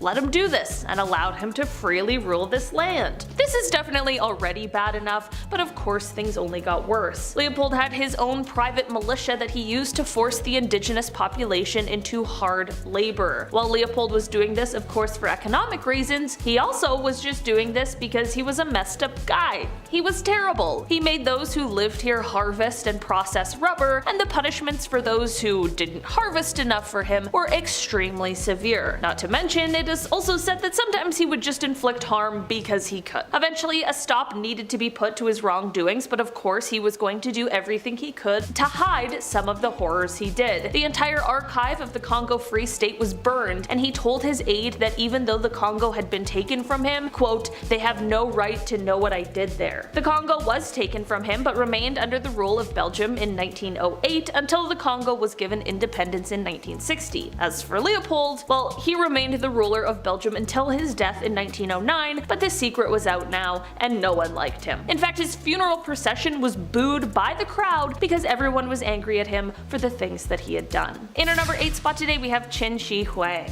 While this leader is often credited with creating the first unified Chinese empire, the Qin Dynasty, these accomplishments didn't come cheap. When he came to power in 221 BCE, he strictly followed 7 principles, which not only pushed for severe punishment, but also acted acted in contraries and issued unattainable orders. He also is said to have been extremely paranoid about the power of the educated, which led to him burning books so that no one could ever learn what was in them, and he also killed 460 Confucian scholars in just 1 year, which some claim was because they were unable to make him immortal. Huang wanted not only to establish a transport system but also build a wall to keep out enemies, and this meant that he had to relocate at least 120,000 families. He declared that all would be equal under one law and then taxed everyone heavily, and because of these heavy taxes as well as the insane labor that was expected to create the wall and the transport system, thousands of people were overworked, starved, and perished. He also had laborers create a massive tomb for him, complete with 8,000 life-size terracotta warriors and horses, which you may be familiar with because now it is rumored to be an extremely haunted place. I mean, an evil ruler's resting place? Yeah, of course it's haunted. In our number 7 spot today we have Don Carlos. I'll be honest, this little troublemaker never made it to the title of king, but he sure was a little too close for comfort when you hear about the kind of things he was doing. Carlos was the Prince of Asturias during the mid-1500s, as he was the eldest son of King Philip II of Spain. It is said that Carlos may have had some troubles right from birth, which many believe could be due to the inbreeding that was common in the family at the time. Descriptions of his behaviors, though, are far worse than what anyone could have expected. It is said that Carlos did horrible things like hurting or taking the lives of animals just for fun. I mean, nowadays we call that a huge warning sign for potential killers. Back then they just chalked it up to boys being boys. It is even said that at one point he purposefully blinded all of the horses in the royal stable. Red flags, they were abundant. Soon, of course, his cruelties would extend to humans, with people claiming that one time he chose to whip a servant girl for no reason other than because he could. And apparently one time he made a shoemaker eat a pair of shoes that he had made the prince that he didn't like. He was just a little twerp. Carlos was set up by his family to marry the eldest daughter of King Henry II, but after a few hours with the man, she decided there's no way in hell. Like, he was so bad, she would rather marry his dad, which she did in 1560. In the end, Carlos was found to be plotting to take out his own father, which landed him in prison in solitary confinement, where he passed away 6 months later. In our number 6 spot today, we have King Charles VI. King Charles VI started off his reign by being very well loved and respected, but as time went on over his 4 decades of ruling, he ended up being known as Charles the Mad. His erratic behavior had him hacking up knights, imagining that he was St. George, and he would also have bouts of amnesia where he would be able to recognize some people but not his wife and children. This is all very strange and of course quite sad, as he was obviously exhibiting signs of extreme mental illness, but one of the strangest symptoms was him believing that he was made of glass. He was terribly frightened of falling or being jostled too hard, and he would actually insert iron rods into his clothing to try and keep himself from shattering. But then he would also apparently run wild at top speeds throughout the halls of the castle or the streets, which would obviously mean that he was totally abandoning his fear of fragility. It apparently got so bad that he had to be held inside with the entrances bricked up. Sadly, he continued on this path until he passed away in 1422. In our number 5 spot today, we have Nero. For this one, we are going to be taking it all the way back to the age of the Roman Empire. When we think back to these times, they weren't necessarily the most kind, peaceful times, but there certainly are some characters that stand out as being particularly brutal, and one of those is Nero. Throughout his reign, he wreaked havoc on the Roman Empire. He burned cities, he killed thousands of people, including every member of his own family, and I mean, we know the inventive execution methods of the past, so you can probably guess at just how brutal all of these were. Most Roman sources give us an almost completely negative review of him in reference to both his personality as well as his reign as a leader. He was called compulsive and corrupt, and it is believed that he is actually to blame for the great fire that burned Rome, but instead he used the Christians as a scapegoat so that they would receive punishments rather than him. In the end, after being declared a public enemy by the Roman Senate and realizing that the rebellion would be lost, he ended up taking his own life at the age of 30. In our number 4 spot today, we have Pol Pot. Pol Pot was the leader of the Cambodian revolutionary group called the Khmer Rouge, and this group, with him at the forefront, went on to try and destroy the Cambodian civilization. This wasn't necessarily how the group started out, but once Paul and others who shared his ideals came to lead it, things quickly became very dark. He is likely one of the only people who ordered a mass genocide genocide in his own country. The reasoning behind all of this is because he believed that destroying the civilization was the best way to start a new regime and bring in a new age. He ended up serving as the prime minister from 1976 until 1979, during which his policies led to the deaths of around 2 million people, which is horrifying. That was about 25% of the entire population. He even liked to keep the skulls of those he had killed. Just gonna say, it seems as though politics was the mask for someone who just really wanted to kill people. There are so many horrific details surrounding him and the things he did,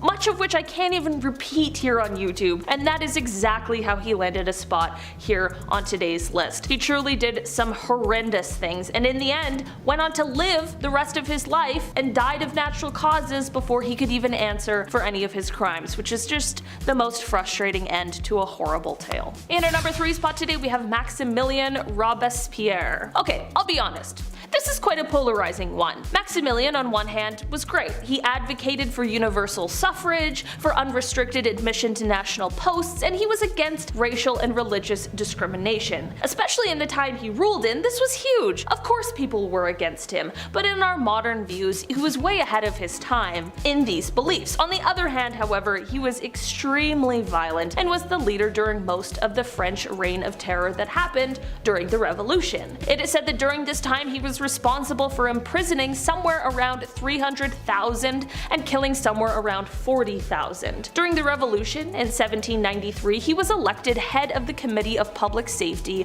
and from that point on, any voice that was in opposition to the change that was happening was struck down and silenced by him. Throughout the years, his ego and power only grew, which led to him being a little too quick to use the guillotine, his favorite execution method. He was getting a little too cozy with that thing, so much so that he began to use it even on people who had, at one time, been his allies. We saw this clearly when it came to the execution of George Danton, who Maximilian had executed after he suggested maybe chilling out on the whole reign of terror thing. In the end, people caught on to this tendency for violence and horrible punishments, which definitely lost some of his public support, and this was only exacerbated when it was realized that he now had beliefs that directly contradicted those he had earlier, like when he tried to create a national religion called the Cult of the Supreme Being. By the time 1794 came around, he was overthrown, and later that year he found himself being executed by, you guessed it, the guillotine.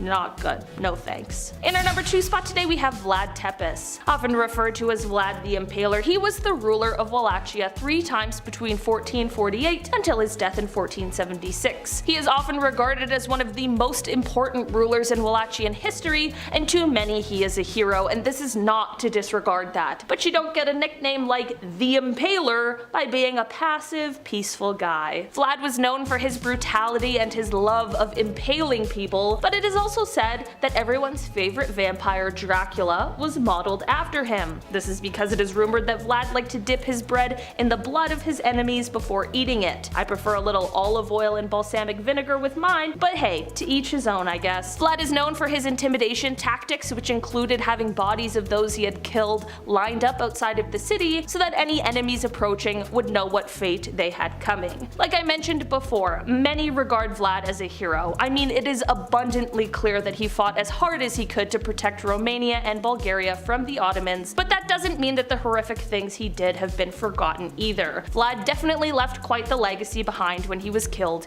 in 1476. In our number 1 spot today we have Joseph Stalin. Stalin was a Georgian revolutionary and Soviet political leader who governed the Soviet Union from 1922 until his death in 1953. Despite the fact that he started his time governing the country as a part of a collective leadership, by the 1930s he had consolidated all of the power and went on to begin acting as the Soviet Union's dictator. During his reign, Stalin was responsible for the deaths of over 60 million people, 20 million of them being his own. Apparently the math works out to about 40,000 people per week, which is just unbelievable. For almost 30 years he reigned the Soviet Union with terror and violence. I mean, his decisions led to a famine that killed millions of people. Also, the lives he took weren't just of his enemies. I mean, how could one person have 60 million enemies? He would take the lives of families of people he liked. He just took too many lives, was too paranoid, and while he was powerful and smart, he could also be an absolute monster. This is all perfectly summed up when he said, quote, "One death is a tragedy, a million deaths is simply a statistic." Kicking off the list at number 10,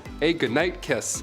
We'll start off funny, okay? History can be funny sometimes, even when it's not meant to be, and it's meant to be completely serious. I can't help but read this information and laugh. Royals were sweating constantly about people trying to take them out, of course. I mentioned Boy Jones on here a few times. That guy stalked the queen over and over for years. Historically, these royals have been on the lookout for enemies, and the way that they prevent these attacks, yeah, sometimes it can be a little funny. Like the kissing sheets, for example. Have you heard about this weird position in the castle? What an odd job this is. A great deal of monarchs hired taste testers to make sure nobody poisoned their ale, which is, pretty lousy job there. Either having a good day or a bad day, no in between. But they also had a guy kiss the king's sheets every day, He just kissed the entire bed. The king size, may I remind you, massive bed. King Henry VIII, this guy hired somebody to literally just go in, get snuggled up, and just make sure the king's bed wasn't poisoned. There's nothing on it that's gonna make the skin go all ouchy. But he would just get in his bed and just go to sleep for a bit. You are required to make the king's bed every morning, of course, and before he gets back in, you gotta get in and kiss that bed, man. You gotta kiss that bed real good. Mwah, mwah, let's go. Mwah. All right, time to clock out for the day. Mwah, one more for good luck. Clothes as well, that was touched. Maybe not kissed, but it was for sure worn and touched. It's so weird. Guys wearing my clothes in my bed. No way, I'd rather get poisoned. Like, yo, take my jeans off. Who is that guy? Get back here. Like, imagine marrying that king and it's like, oh, hang on, before we get snugged in, this guy has to go and kiss your sheets. She's like, ew, what? Why does my sheets smell like breath? Everything smells like breath. Number 9, enemas. We gotta talk about perhaps one of the worst sights to see in the household. Back in the olden days, enemas were the talk of the town. Well, rather, the palace. Like most things in the 1400s, only the rich could afford the enema supplies. Specifically, King Louis XIV. Guy loved enemas. Just big old fan of enemas. It's believed that over the course of his life, Louis XIV received thousands of enemas. Thousands. It's a lot of decimals. Decimals for enemas. In just 1 year, Louis received 212 enemas. Like, guy, that's like 112 too much, I'd say. I don't know. He would always take it a step further, and dare I say, a step fancier, by using almond milk for the enemas. Imagine being married to a guy and he pulls out almond milk and you're like, oh no, not again. Come on, Louis, please, I just ate. Number 8, no bathing in this house. Bathing in the olden days wasn't fully understood, if that makes any sense. Like in a medical book, in an official 16th century medical book, the medical advice was, use not baths or stews, nor sweat too much, for all openeth the pores of a man's body, and maketh the venomous air to enter and for to infect the blood. First of all, huh? What? What does it even mean? Why is every shred of medical knowledge always written in riddles? God forbid you have bronchitis in the 16th century. A doctor would just be like, ah yes, just a drop of ale and a witch's flick and you'll be on your way. Like, what? Do you have any halls? Help me. Help me, dude. No, I'm just mad. Bro, I have pneumonia. I need medicine. So of course they thought that taking a bath would make you sick.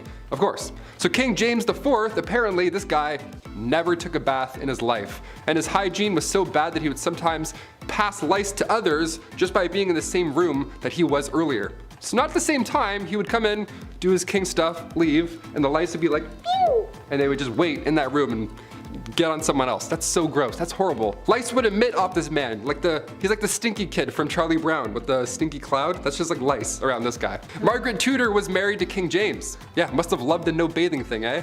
Oh boy. Number 7, Queen Caroline. Queen Caroline. Ba ba ba. She went out in a horrible way. We can't sing about her. History remembers Queen Caroline for the way that she went out. It was bad. It was actually written down in an epigram attributed to the 18th century poet Alexander Pope. Here lies wrapped up in 40,000 towels, the only proof that Caroline had bowels. Again, it rhymes. Why is everything rhyming? This is so awful. Who can be like, yeah, write that down, that's good, that's good. Wait. It does rhyme, that's good, yeah, checks out. Rest in peace. My gosh, her husband, he was certainly no help at all. Caroline was previously married to George IV, and this guy locked her out of Westminster on Coronation Day. So yeah, she went out in a horrible way, but let's not forget the marriage that came beforehand. That wasn't pleasant either. Nothing in this guy or this marriage was pleasant. Number 6, Henry VIII. Of course he's back. He had 6 wives and it was pretty much entirely bad for all of them, yeah. It was the late 1400s. Henry took the throne in 1509. This guy was only 17 years old when all of this madness began to unfold. Only days after the execution of Anne, who I mentioned on part 1 of this list, so days after he married his 3rd wife, Jane Seymour. Anne Boleyn and Jane Seymour's mothers were first cousins, so they were close, and during all of this, they of course went head to head more than once. Jane died shortly after giving birth to Edward VI on October 12, 1537. I can't mention King Henry's wives and leave a couple out. This is just a history channel. We have to mention all of them, okay? Number 5, George V. Turned out this guy loved stamps. Maybe a bit too much though, I'd say. It was almost distracting. It was taking up many hours of his day. Like, focus on other things, like say maybe, I don't know, the war. King George V continued to collect stamps during World War I. Everyone's trying to stay alive. George is just in the background like,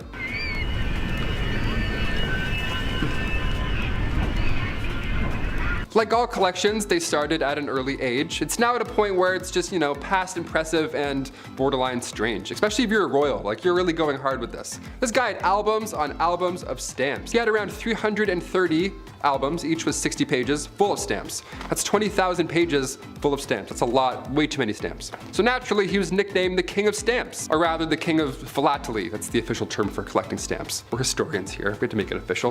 Back in 1905, he set an all-time stamp record. Ho-ho! The most money ever spent on a stamp. This guy dropped like 220,000 on one single stamp. Somebody even asked the prince down the road if he had heard about the fool who had spent 1,400 pounds on a stamp. And he was proud. He was like, oh, that fool? It was I. Number 4, Rudolph II. The Holy Roman Emperor from 1552. He was known as a collector. Yeah, some princes collected stamps, others collect zoo animals. We're all different.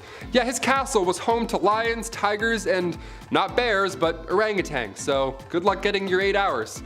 He also collected human artifacts, like body parts after they've been, so that's watch your step, I guess. Welcome to MTV Cribs, don't mind the jar of eyes, watch out for the lion's tail, careful, what a mess. He's quite important in history though, I guess. He supported the scientific revolution, and he also poured tons of money into astrology, so next time you read your horoscope, remember it's Bones in the Jar Benny that's responsible for that one.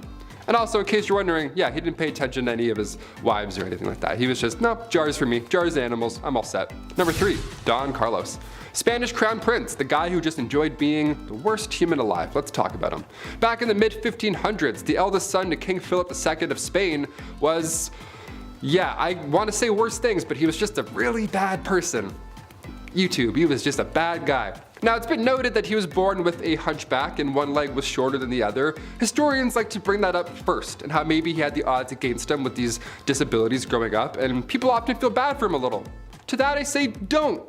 Nah, don't do it. Don Carlos was made hero of the opera by his dad. Dude was fine. Philip II of Spain? Yeah, he would hurt a lot of people. He would hurt animals and people just for fun. According to historians, Don Carlos once made a cobbler eat a pair of boots because he didn't like how the pair of boots looked. He made somebody eat boots. We're not gonna feel bad for him on BumbleBee today. That's not what we're gonna do. He was also set up to marry Queen Elizabeth of Valois, the eldest daughter of King Henry II, but after a few hours, she was like, no, that's not gonna happen. No way. So she married his father instead. That's what happens. That's what happens when you're In 1564, a few brides were lined up for Don Carlos. Mary, Queen of Scots, was one of them. Margaret of Valois, we know what happened with her, and Anna of Austria. But his mental conditions grew worse and it went south. Shocker. Number 2, Heart of Glass. King Charles VI, once nicknamed the Beloved and then quickly nicknamed the Mad. What happened? After he became King of France in 1380, he would have these episodes, let's call them. He would believe he was made of glass and he didn't want anybody to touch him. He had this glass delusion, which was surprisingly not uncommon, believe it or not, for this time period. Believing you were made out of glass in some way, shape, or form, be it in your head, butt, shoulders, or back, really spiked around the mid-1400s, and Charles VI, aka Charles the Mad, he wouldn't let anybody, not even his wife, near him at all. I'm not making fun of somebody for having a fear like that. I mean, most likely historians believe he was schizophrenic, so obviously I'm not ripping on that. But Alexandria of Bavaria, another royal who had this glass delusion, she too believed she had swallowed a grand piano made of glass, so she had to enter rooms sideways to avoid it shattering. I don't know what's going on with this glass delusion, but I'm glad it went away. I don't know. And finally, number 1, King George IV. Voted as England's worst king by historians. So that should already tell you a good amount of this guy. George was another one of those monarchs who was a little too invested in his, intimate side quests, if you know what I'm saying here, like all these other kings we've talked about. He was a bit busy, being a stupid fool. This man was trying literally everything to get a woman to sleep with him. Although he was the king and he was already set up, he was like, nope, I'm gonna go and keep trying with strangers and random. And he would throw a tantrum if they said no, or he would threaten to end his own life if he didn't get the girl. Like, you know what I'm saying? One of those kind of monsters. He would also keep trophies, lack of a better term, of all these conquests afterwards. He would ask each people that he slept with for a little piece of hair, and then he would keep them. He would like store them. Back then it was kind of common, I guess, for lovers to keep locks of each other's hair. Weirdly enough, because you don't have phone numbers or like any sort of way to remember someone, photos, I don't know. So you kept their hair. But after the king died, his brother found 7,000 envelopes, each with a lock of hair that was, quote, enough to stuff a sofa, end quote. So yeah, I'll leave you on that note. I think there's a hair in my mouth, that's kind of gross. But kicking off the list at number 10, must love licorice. Okay, we'll start off a little tame. Napoleon Bonaparte, the famous French emperor, the famous military leader from the 1800s. Napoleon Bonaparte was responsible for conquering a large part of Europe. Bet you didn't know he was obsessed with licorice though. Way too much. He would eat this all day, every day. Ugh, it feels gross. Look, as somebody who can't stand licorice, I already feel bad for Josephine. Licorice breath at any time of the day coming your way? No thank you. I'll hard pass. Napoleon carried licorice around with him at all times. This guy ate so much of it, his teeth became stained. They turned black. Oh yeah, I forgot to mention, it's black licorice too. Not the strawberry pull and peels, those are great. I'm talking about 1800s black licorice. It would come in lozenges. If somebody offered me a lozenge and it was black licorice, I'd call the police. Smack it out of their hands. Number 9, George IV. When it was time for King George III to pass on the crown, of course, next in line, heir to the throne, is his eldest son, also named George. What if you became king in 1820? Would you be noble? Would you do monologues in the sunset as you enriched your homeland? Kings like to do that a lot with their, if I had the hair still. Or would you do what King George IV did and make horrible financial decisions every single day? The guy would just party all day as well. He would gamble every day, he would buy expensive stuff that he did not need, and on top of that, he would never do any of his royal duties. Guy wouldn't do his job. His father had to step in, classic. He figured the only way to settle all these new debts set in motion by George IV, in order to clear those up, George now has to marry his cousin, Caroline of Brunswick. The arranged marriage happened April 8th, 1795, and what was supposed to be a happy day for all was a nightmare for all included. They hated each other as soon as they met. I mean, obviously, he was a fool. George got heavily intoxicated for the wedding. He was just hammered the entire time. And then 9 months later, almost to the day, they had a child. And then right after that happened, they went their separate ways. So yeah, horribly unhealthy relationship. Once George became king in 1820, he then tried to divorce her. Like, what a fool. Just let it go. Let it all go. Let her go. Number 8, Filippo Maria Visconti. The Duke of Milan during the 14th century was at first Gian Maria Visconti, but after he was taken out, his brother, Filippo Maria Visconti, had to step up to the bat. As a ruler, Filippo was better. His brother had been cruel previously, hence the untimely departure. So this was a good move at first, so we thought. Now Filippo had to take over come 1412. Filippo was better than his brother on paper. He helped reorganize government finances. He got the silk industry up and running, which we love that. He ended up passing away of natural causes down the road, which is, nothing like his brother. But while he was in power, he never showed his face to anybody, not even people close to him. He hid in his palace most of the time, and it was odd because he thought that he was ugly. That's why he hid his face. Kind of sad, right? Filippo hid his face, and maybe you feel bad for him now, right? Just a little bit. He died of natural causes and he was alone all that time. Yeah, don't feel bad for him. This guy was horrible. He was jealous of his wife Beatrice Lascaris de Tenda because she was twice his age, twice as smart, and twice as powerful. So Filippo had her taken out in a courtyard publicly September 13th, 1418. Yeah, he accused her of adultery just cause he could, and he had some suspicions in his dark room by himself hiding his face. History is ugly, and sometimes it's literally ugly as well. Number 7, George I. King George I, couple of Georges on this list, okay? Long before his British ruling days, George was in Germany. He was actually the elector there, and he'd been married before around 1682. Originally, he married Sophia Dorothea of Seal, but the entire time they were married, it was horrible. George would straight up bring other women home because he just felt like he could. Like he literally argued that he could, given his role. He's like, oh, I could have these women and we could do all this in front of you. Of course, I'm this person of this. Like, no, you're a fool. You're a jerk, really. He would have numerous mistresses and he would purposely flaunt them. So Sophia thought, okay, if you can have numerous side hustles going on, I'll move on myself. So she began seeing a Swedish count. Okay. She began seeing Philip Christoph von Königsmark. Now when George inevitably found out, he was violent at this point. He was upset, he divorced Sophia and then imprisoned her. Yeah, when he became king of Britain later on in 1714, she didn't come with him. Yeah, it's not just horrible with Sophia either. The Duke had also been taken out, sadly. His love for Sophia ended up getting him killed. What a mess. All these Georges are so messy, the worst. If your name's George, don't be a mess. Just be nice. Hit that thumbs up if you're a George. Change the game. Change the stats up. Number 6, heir to the throne. Okay, I kicked out this list roasting Napoleon and his licorice choices, but of course, he's done much worse things than have bad breath and stained teeth. Napoleon's marriage to Josephine was first fueled by love and friendship, but things quickly changed. Marie Josephine Rosé Tascher de la Pagerie was born in 1763. She had 2 children with her first husband, but that marriage was also not a happy time. They separated, and Josephine met Napoleon in 1795. Napoleon at this point was married at the time, and they had an affair, and they were deeply in love, like actually in love, and Napoleon proposed to Josephine in 1796, and they married later that year. 2 days after their wedding, Napoleon led the French army in Italy, and while he was gone, both of them ended up having affairs. So many affairs in this. Like, does love even exist? What the hell? 1804, Napoleon crowned himself and then crowned Josephine, proclaiming her empress. A few years passed, and after finding out Josephine couldn't bear any more children, Napoleon made a list of possible and eligible princesses. Just a list, and just left it out. Like, how awful is that? In November 1809, Josephine agreed to the divorce, and come 1821, Napoleon Bonaparte's final word on his deathbed was Josephine. Yeah, a little darker than licorice, just a tad. Number 5, King Henry VIII. The second wife of King Henry VIII. She was found guilty of treason, and she had been charged with having relationships with 5 others, including Lord Rochford, aka her brother, George Boleyn. She had also apparently had relations with Sir Henry Norris, the king's close friend, and when I say close, I mean they were really close. He was the groom of the stool. So they were close, and on top of this, Anne was also found guilty of conspiring to kill her husband. I wonder why.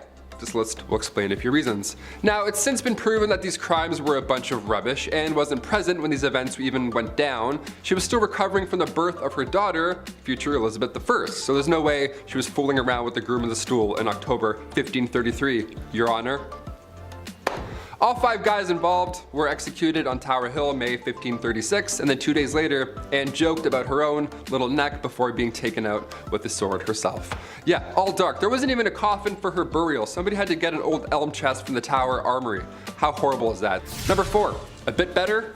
Another one of King Henry VIII's wives, Anne of Cleves. Where do we even begin here? This one's pretty sad, man.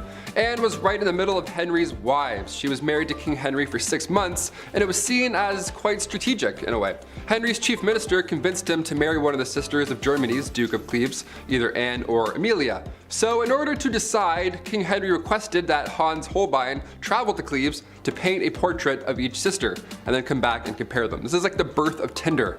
I'm not even joking, this is how he did it.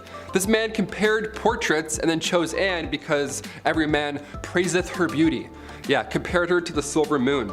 Yeah, try that on a dating site, write that in. I praiseth thou beauty, madam, to a silver dollar. A silver sea sand dollar shining in the moon. What? I don't know, just click it. Click send and see what happens. Then a treaty was signed. A few weeks later, Anne arrived to England, and Henry was beyond upset because she looked nothing like the portrait, apparently. How horrible is that? You look nothing like this Victorian painting. How dare you? It's 6 a.m. and you've been riding a horse for 4 weeks and you don't look like this Victorian painting? Shame. He tried to stop the wedding, but it was too late at that point, so they had to follow through. And on January 6, 1540, their marriage was official.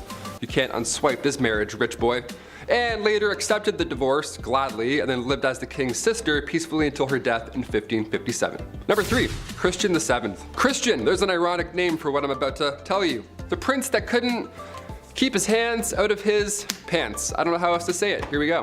Christian VII of Denmark. He was a young lad. He was spoiled. He was a little comfortable with his body, maybe too comfortable, and he would often just have his hands in his pants hanging out. He was like one of those, rich king. He was kind of like Joffrey from Game of Thrones. He would just sit back and like suck on candy and stuff and just, fool around. I don't know, it was gross. Middle of dinner, this guy would pass around food to his family with those gross hands. He would alternate hands and pants to handing out food. What a little twerp. Now it's unknown, but historians believe maybe, just maybe, he was a tad mad. Who's to tell? Either way, don't touch the rye bread, Christian. Thanks. Go wash your hands. Twice. Number 2, King Henry VIII. Again. Of course, we have to talk about Henry VIII again. He's pretty bad, not gonna lie. Henry VIII was King of England from 1509 to 1547. He's been married a handful of times, as we've heard by now, and all of them have went south. When Henry married Catherine, he was 49. She was a few years younger. She was actually a lot younger, classic 1500s.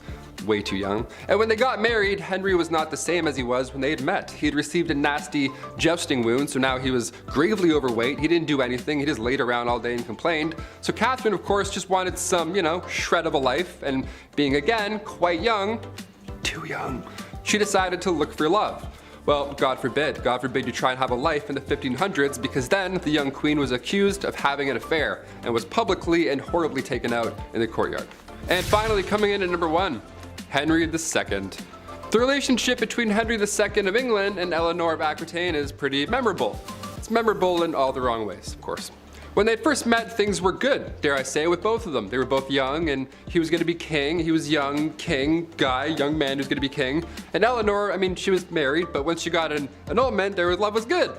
Their love was good and young and ready to be young king stuff. After the annulment in 1152, Henry and Eleanor tied the knot officially a couple weeks after. Love moves quickly, apparently. Henry started having affairs, because of course he did. At this point in this list, we're not gasping at affairs, sadly. But come 1173, Eleanor had convinced their sons to go against father. Yeah, Henry didn't take this well, and he had Eleanor locked up for 16 years. He had died, so after that point she had resumed the royal roles, because at this point those two boys had grown up and inherited the throne, Richard and John. But being locked up for that long, what a nightmare that relationship was entirely. I figured we'd end on a kind of tame one where she kind of came back and it was good. Kind of good, dare I say? I don't know. Number 10. What a drag. Bachelor number 1. What would you do if I refused to marry you? Well, I would probably get quite violent and lead to the destruction of 10,000 lives at the Battle of Hastings. Might just drag you around by your hair and see where the night goes. William I, or more appropriate, William the Conqueror, was a fierce warrior and the first Norman king of England. Being the illegitimate child he was to the throne, some people didn't exactly respect the power moves old Willie was making. People rebelled, and he crushed them. Oh, and there was this one time that he fancied a woman named Matilda. Being the respected woman that she was, she declined Willie's advances. Willie, not taking no for an answer, promptly dragged her around by the hair until she agreed to marry him. Gee, what a swell guy. Number 9. Let them eat cake. France had seen better days in the 1790s. People were starving, the economy was bust, and for some reason the poor citizens were being taxed the most. When cries were made from the people, they demanded that change be made. King Louis XVI, being the great leader he was, he listened to the people and there was no problem ever again. Oh wait, he did nothing and the country had a bloody revolution. The man supposed to be leading his people failed to act. In fact, he did less than nothing, often trying to silence the riots by force. But when people are very hungry and you're living fat with high society, you can lose your head in all that chaos. While the famous quote, "let them eat cake," may not have actually been said, it's a good reminder of the disconnect between the upper class and poor. Leaving your people to starve isn't the best idea if you want to be a king for a long time. Number 8. Cashback. King George III had a simple ask of the American colonies. Right then, we just saved you all from the French and Indians, so now it's time to do the right thing and pick up the bill. Britain introduced new taxes on the colonies in order to pay back what it had spent on the previous war. But in reality, he was asking the colonies to pay up without much in return. Basically, I'm the king, I saved your skins, give me more money, which most people at the time couldn't afford. And I'm still gonna boss you around. The British Empire may have been victorious, but it was the colonists who felt all the effects of the war and the economy. This happened multiple times before some patriots had had enough and decided to act. And what he did when the people he was forcing to give money spilt a little tea? Well, He sent British troops for a semi-friendly military occupation. I'd hate to loan this guy a nickel. Number 7. Terrible Ivan. He wasn't called Ivan the Very Friendly and Generous and would for sure never cause any harm to anyone ever. He was Ivan the Terrible, and for good reason. His actions are very unholy. Let's start with the fact that he killed his son's pregnant wife. And when his son came to confront dear old dad, his son was struck with a pointed staff, killing him in a fit of rage. A legend tells us that once St. Basil's Cathedral was finished construction, he was so pleased with the architect, to reward him for such magnificent work, Ivan gouged his eyes out so that no one would ever design something so beautiful again. His paranoia also caused the slaughter of Novgorod, where after he was done claiming thousands of lives, he burned all the fields just for good measure. Wouldn't want all those dead people farming without your permission. Should we tell him about the other world monuments? Number 6. Off with her head! Henry VIII is more well known for how he treated his wives more than his leadership. With a reign of over 20 years, the man had a few wives. 2 of his wives were executed for ridiculous reasons, another was divorced. Turns out, actually, the church wouldn't grant that divorce he was looking for. So Henry went and did the next best thing. He broke away from the Catholic Church and dissolved the monasteries, taking their wealth and redistributing it as he saw fit. Nothing is unholier than trying to get away from the church. Historians believe that his divorce actually led to the English Reformation. Number 5. Nothing left. Alexander the Great was an excellent warrior for his time. Having conquered so much at a young age is really quite impressive. His empire stretched from Greece all the way to India. For a history class or a good book, this is fine, but in reality, he was a conqueror. The places he was marching into weren't exactly happy to have spear-wielding visitors. He laid siege on multiple cities, executed those who defied him, and sold people into YouTube's least favorite S-word. Just about checks off everything a guy needs to be considered a tyrant. History remembers his conquest, but I for sure will not forget how brutal conquerors can really be. Number 4. Chop chop. While Maximilien Robespierre was not a king in the monarch sense, he did hold a lot of political power in France when the political climate was quite messy. Plus, France was at war.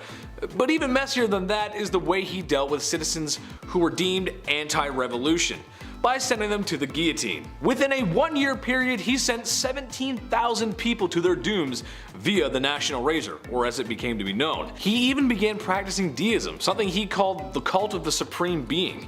And if you know your history, you know that you can't get away with that forever. And with some sweet poetic justice, Robespierre was sentenced to the guillotine. Number 3. All my friends are dead. Usually when people expire, the human thing to do is bury said lifeless human. It's just what we do. But apparently Ferdinand I of Naples did not get that memo, instead taking a page from Night at the Museum. No, this is not a cute comedy movie starring Ben Stiller, but in reality a complete horrifying nightmare. Ferdinand took the saying, "keep your enemies close," a little too literally, as his favorite form of punishment was to mummify his enemies, which, let's face it, if he's a king, there's gonna be plenty. And he would like to display these mummies in what's probably the coolest place to be if you're into that weird goth stuff. He did keep some alive in the dungeon, but he much preferred his guests embalmed, where he would have them dressed up on display, just as they were before making the mistake of crossing Ferdinand. Now, what's the point of having that hardcore collection if you're not going to show it off? Well, he did. To the people he suspected of treason, which, in a place like that, treason leaves your mind pretty quick. Number 2. Average height for the time. Napoleon Bonaparte was one of the greatest military strategists of his time, maybe of all time. With full support of the French army, Napoleon found himself earning gallant victories one after another, all being accomplished at a very young age. However, after years of great success in multiple wars and kicking a lot of imperial butt, it started to go to his head. Shortly after the coup that overthrew Robespierre, Napoleon had gained enough support to claim himself as the Emperor of France. With said power, dissolved the freedom of press, reduced the rights of women, and oh yeah, he was at war with most of Europe for years to come. While his military victories cannot be understated, his rise as a tyrannical dictator makes him very unholy. Number 1. Dracula. There's been a lot of unholy things said here today, but old Vladdy takes the cake. What he lacked in land and power, he made up for in his brutality. As the legends go, Vlad was creative in his punishments, and was well noted for his human art pieces.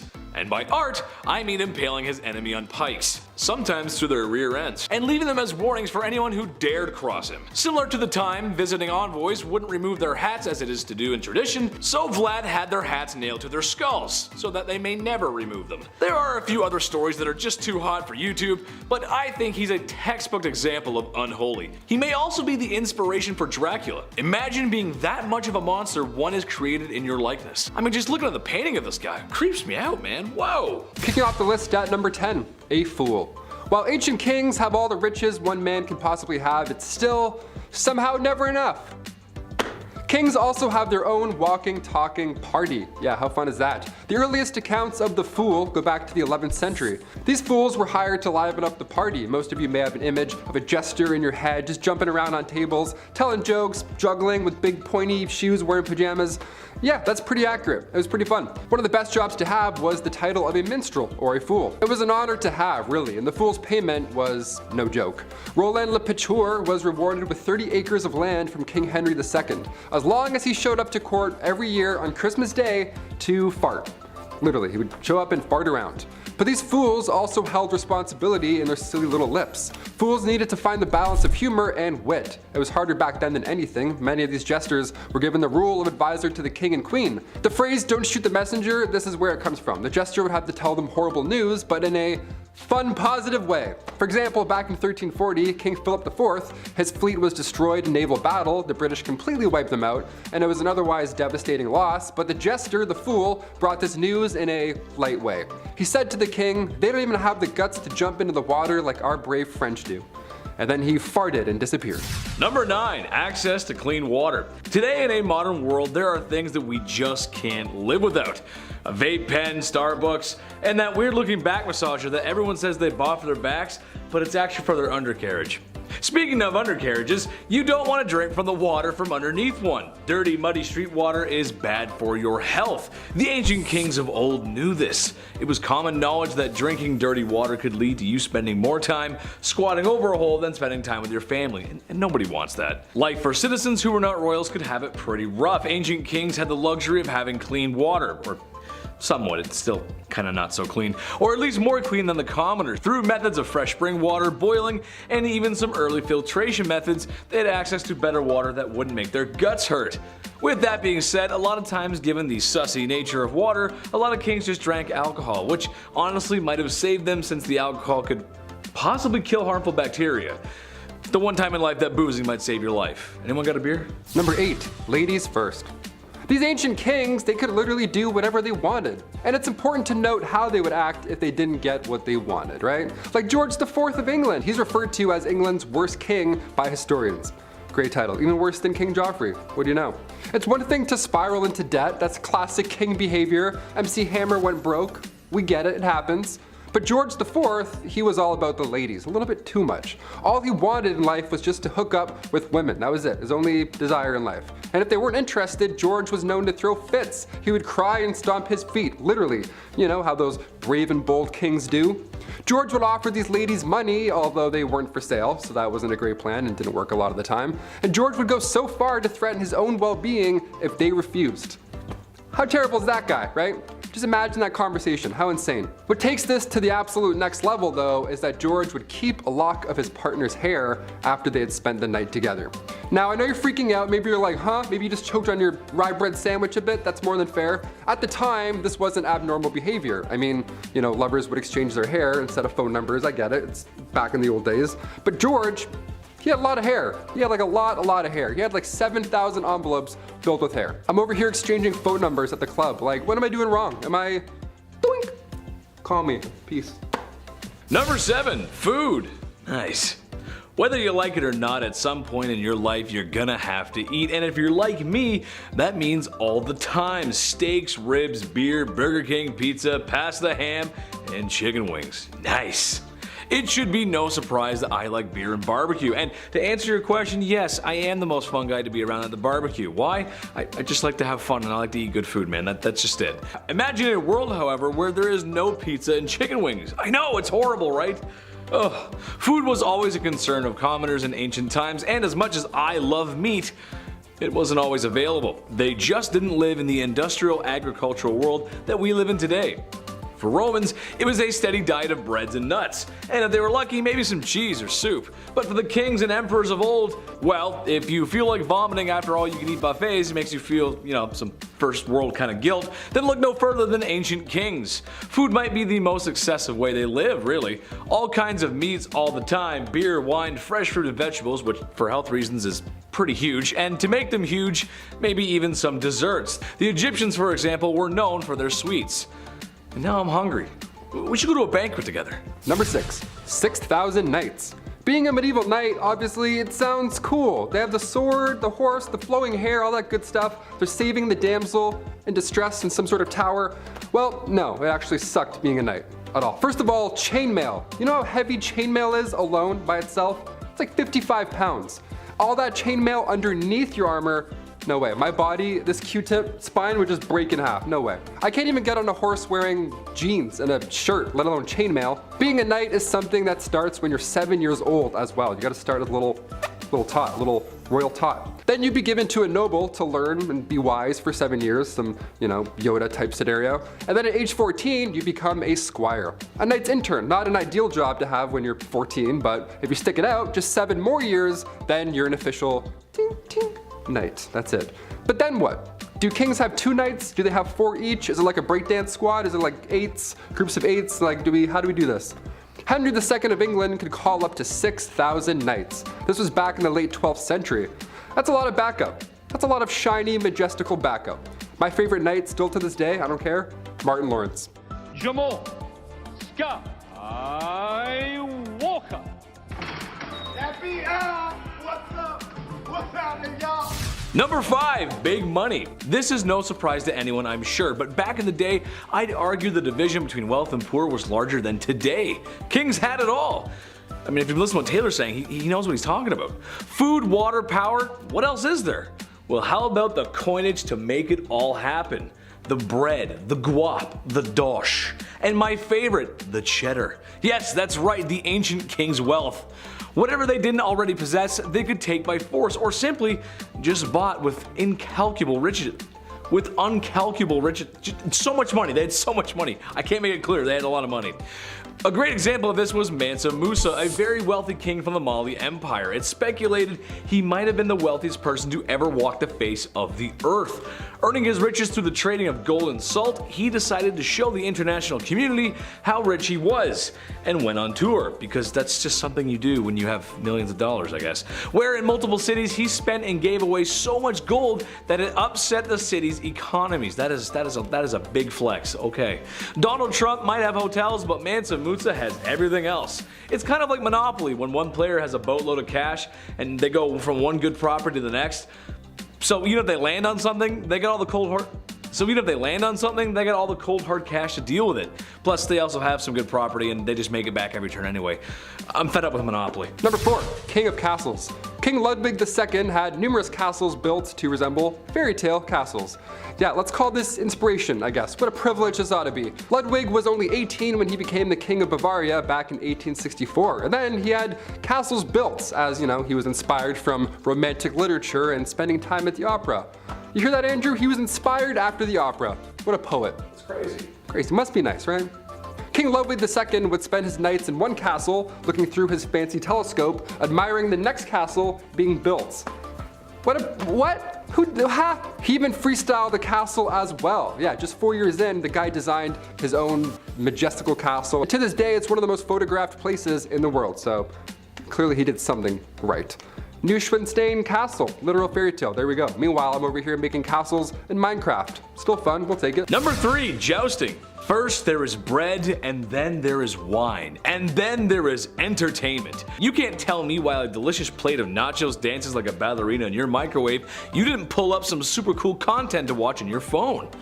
Maybe featuring a large, kinda funny comedian, and maybe also featuring a super handsome, tall, funny comedian with a neck thing, I don't know. Kings of ye olde times did not possess the power of the internet or watching fail videos, so watching combat sports was the next best thing. Oh, what's that I hear? Watching the sport isn't enough? Well, some royalty even got involved. King Henry VIII, for example, just loved to joust because Because he did. He even had an accident with such, and it's what might have made him gone mad in the first place. Number 2, banning coffee. This is the worst of the worst, people. Here we go. Murad IV, Sultan of the Ottoman Empire, the guy banned coffee. What a monster. I would be asleep right now if coffee wasn't a thing.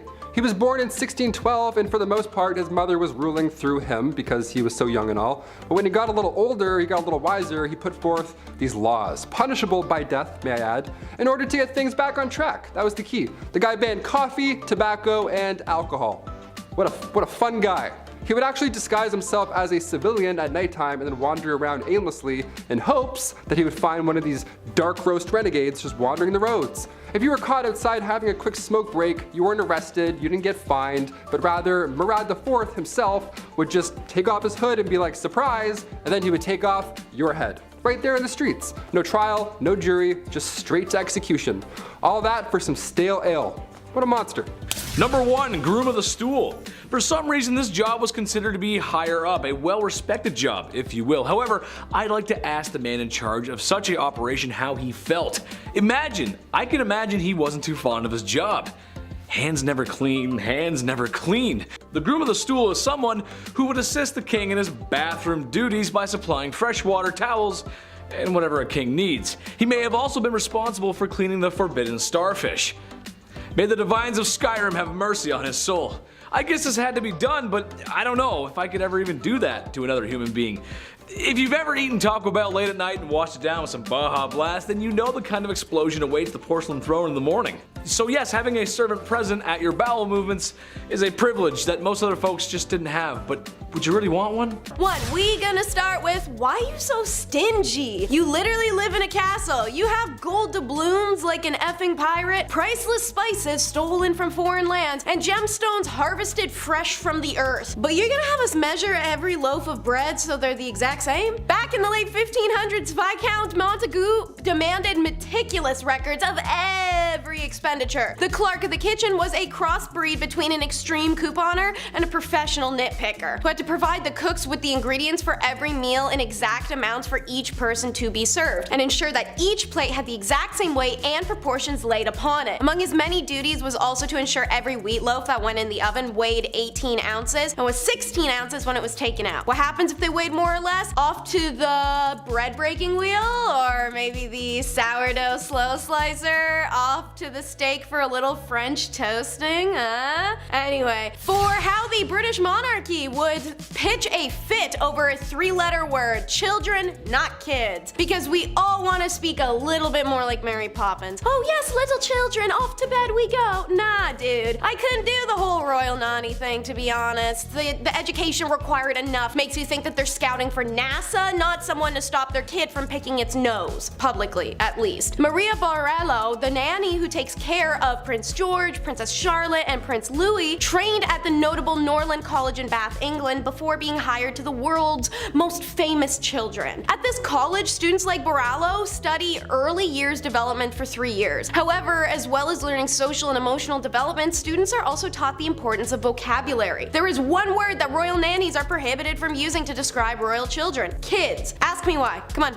Ask me. It's because of the exact honky-dory dumbass reason you think. It's the baby goat thing. Kids is a name for them and an informal name for children, because who says that it's not the Victorian era? According to Heron, the word kid is disrespectful and dissuades royal children from being seen as individuals. You mean like how sheltering them and not allowing them everyday friends or normal reality or exposure to the real world under the guise of safety, but it's more so they grow up in a bubble of unrealistic world perspective and can't understand problems morally and empathetically as an adult, only in a political sense. You mean like that? Sounds like what they're doing. And speaking of the Windsors, did y'all know Charles specifically sucks? A lot of kings imposed a lot of rules for their servants, but something about King Charles gets the most under the skin. Maybe it's because he had some pretty frivolous, unrealistic asks for a man who just got the throne this year. So listen to his tea procedure alone. Charles is very particular for how his tea is served when he's visiting the Paladinian house. When preparing the tea, you must use a teaspoon measurement of tea leaves per cup, and then there must be an exact temperature temperature of 7 degrees Celsius for green tea and 100 degrees Celsius for Earl Grey or English breakfast. The prince's hot beverage must also be checked with a thermometer before being served, and honey should always be used to sweeten the tea rather than sugar. When serving the tea to the prince, the teaspoon should be situated precisely to the right underneath of the handle of the cup. Clive Goodman, a royal reporter for News of the World, claimed that Prince Charles does nothing himself. He described the morning scene in which Charles gets ready for the day, but all the preparation is done for him. He gets up in the morning, his bathrobe is there waiting for him. He walks into the bathroom, the bath is drawn for him already. Even when he gets out of the bath, the towel is already folded in a special way, so he just has to sit in it and wrap it around himself. Then he goes into the dressing room, his clothes are laid out for him, even his socks, left and right, are in the exact right spot. Charles even has valets squeeze 1 inch of toothpaste onto his toothbrush every morning. If anyone gets anything wrong, everyone is scolded. Gosh, and I'm sure y'all remember the viral video of him from September of 2022 forcing a servant to come clear off the desk of like 3 pieces of paper because he couldn't have done it himself. Since that highly debated viral clip was mentioned, I'll make the next point about how gratitude is implied, which it's most definitely not. I don't see a lot of gratitude coming from royal families. There is endless videos and pictures of these sour-faced monarchs harassing and devaluing the endless service they have accompanying them. Let me hit y'all with an iconic example. Have you seen Downton Abbey? Most folks have. Have you ever noticed one of their royal or aristocratic characters ever say thank you to their servant? No? And that's an intentional detail, as it's been a long since unspoken, at least in British monarchy, that servants are best unthanked and unheard. Now, Alistair Bruce in the BTS documentary about the TV show series explained his perspective, that the servants did everything for their masters, and if thanks were given, it would be necessary to say them at least 60 times a day. That would be, as the English say, tiresome. It does stand that servants are not required to be thanked no matter if they just tied your shoe or wipe your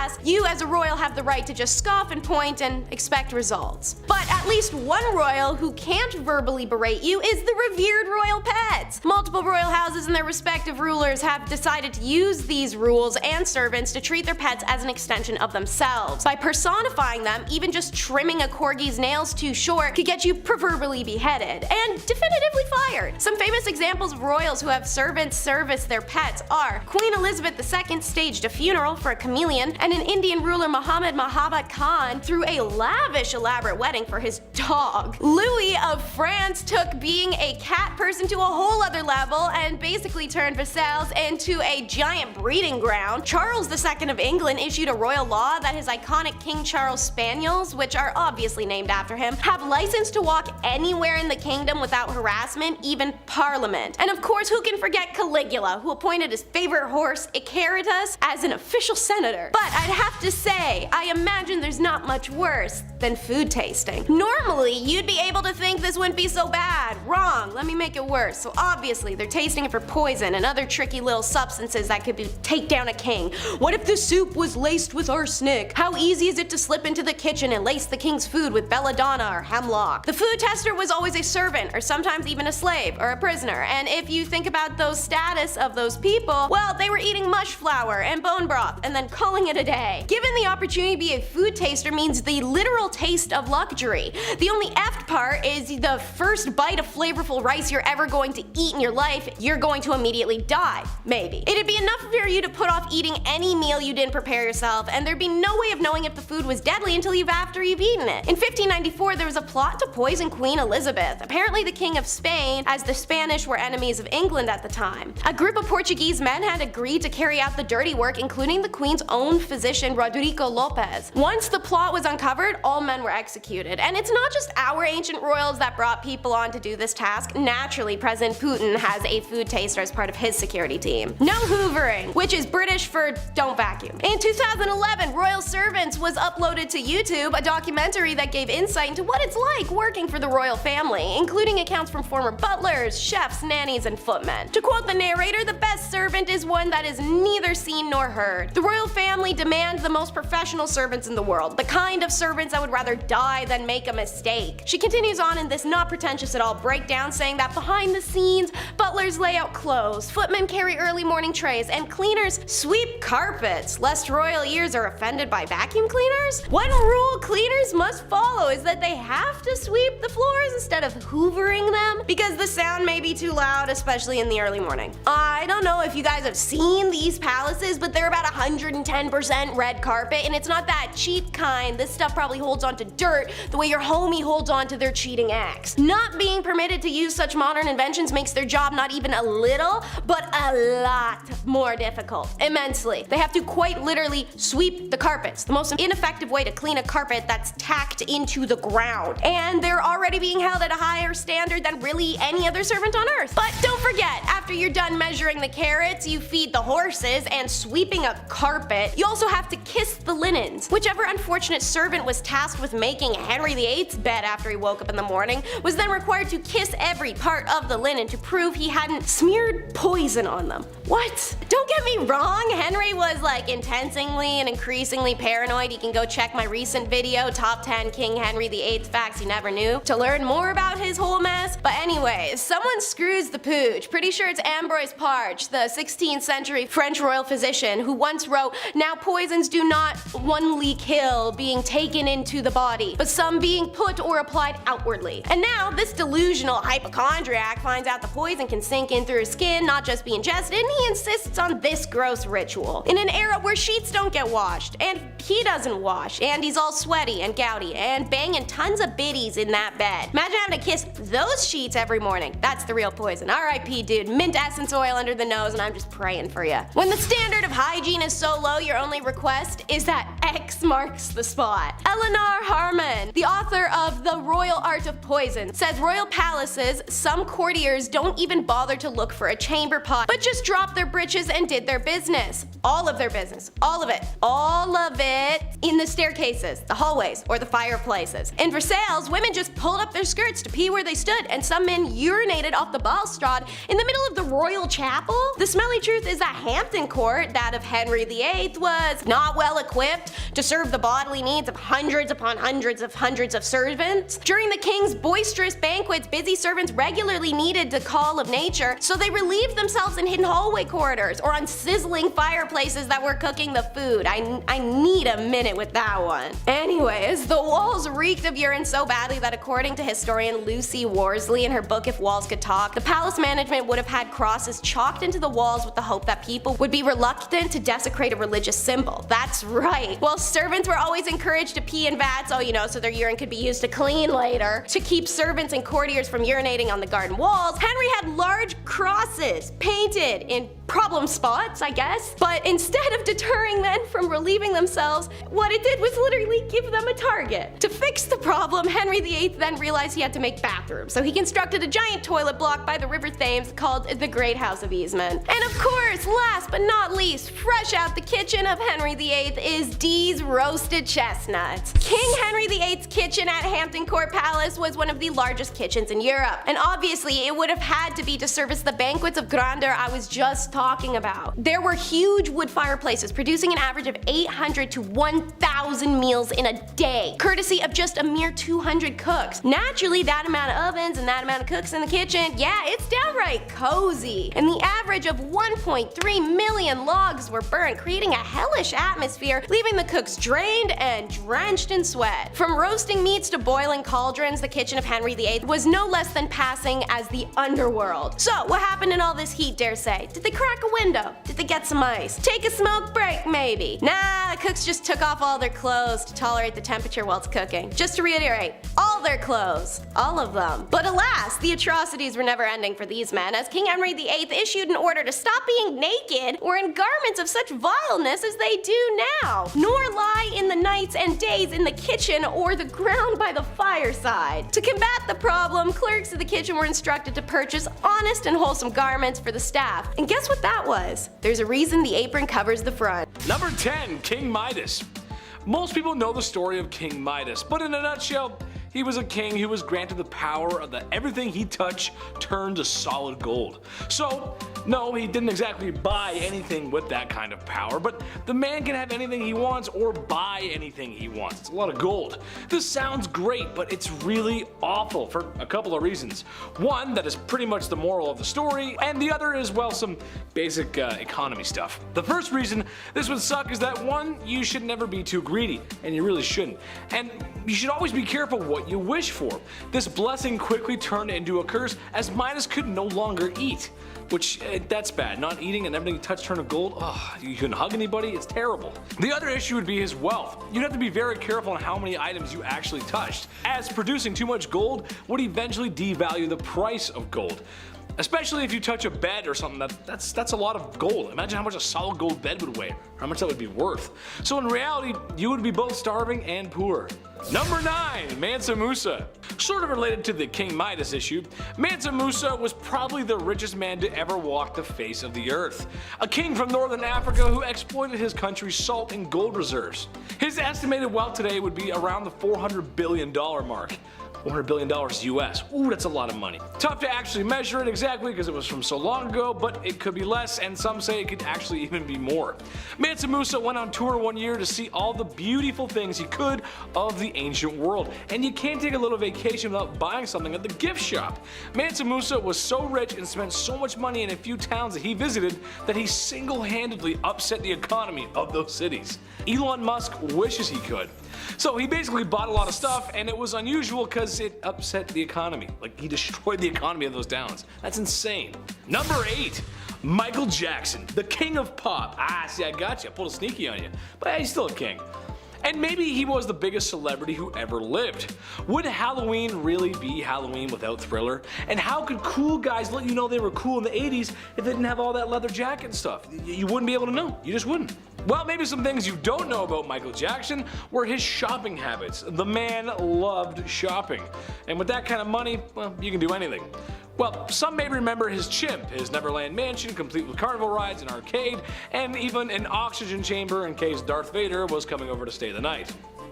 However, something very strange the man tried to do was he tried to buy a very strange man himself, or rather his bones.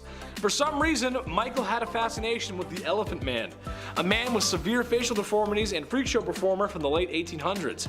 Michael tried to purchase his remains. That's it. That's the point. He tried to buy him. They wouldn't let him, but he tried. That's a weird thing to buy. Whenever I hit the number, I don't go, hey, 1-800 museum people, someone bring me King Tut. I want it. Number 7. Elvis Presley.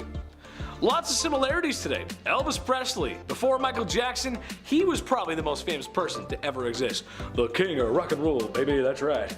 All I'll say is phone your grandma and ask her how she feels about him. She probably says she loves his music and those gyrating hips. At the time, it was pretty controversial. Boy, only if they knew what was going on today. Whew. Sorry 50s atomic families. Well, being that Elvis Presley was the king and the first celebrity to be idolized the way we do with modern celebrities, he became quite wealthy. Well, with all that money, he bought some weird things, including a chimp. Everyone's buying a monkey, they want a zoo, I don't know. A mansion property he named Graceland, a pink Cadillac for his mother, and strangely enough, he bought FDR's yacht. Yeah, what? That's so weird. Good president, sure, but does it really have room for a monkey in a pink Cadillac? I don't know. Number 6, French royalty. This one is more about Marie Antoinette and King Louis XVI. It's kind of like a two-pack, kind of like a couple, but trust me, it all makes sense in the end. Again, anything they bought, it was probably the king's wallet, wasn't it? Okay, so when your country is starving, demanding more rights, and in general, life really sucks, what's the next best thing you do? Buy a $12 million necklace. Yeah, right, okay, I've said that before, sure. Okay, Chad, what else? Continue to live your opulent life on the king's and people's dimes. Sure, why not? It makes sense, okay. Talking too much. Well, something I learned today and something that Taylor showed me is that I guess the last queen of France was a little lonely. So what did King Louis do to fix this? Spend more time with her? Nay.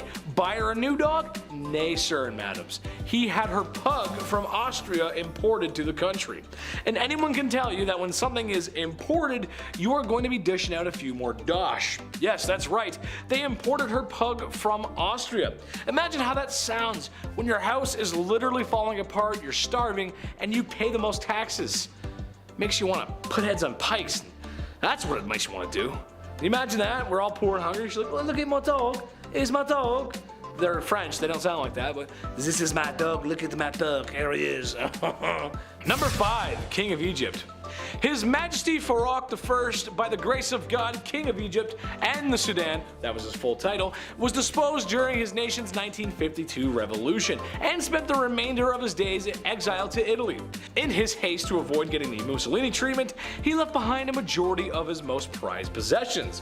When the people got a look at what he was storing behind the walls of his residence, they were a bit disgusted to find an excessive number of expensive suits, rare stamps and coins, jewels, luxury vehicles, and many other things that I will never afford. Now, what else would he have that would be considered strange? I'll let you take a guess. Was it A, a blam blam cachet, B, piles and piles of a white substance that made the 80s fun, or C, an unsettling amount of gardening magazines? Go ahead and let us know in the comments below. I'll give you a second.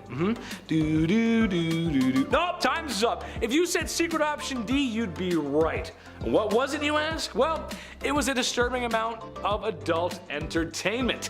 So much so it wouldn't even fit underneath his mattress. Man, that's a lot. That's too much. That's too much. Number 4, Peter III. Remember the last time you played with your toys as a kid? Same. And let us know what your favorite toys were as a kid. Let's see if we have some shared favorites. I'm actually curious. That's kind of a cool thing to talk about. Well, for Peter III, it was little army men, or tin soldiers I guess you'd call them.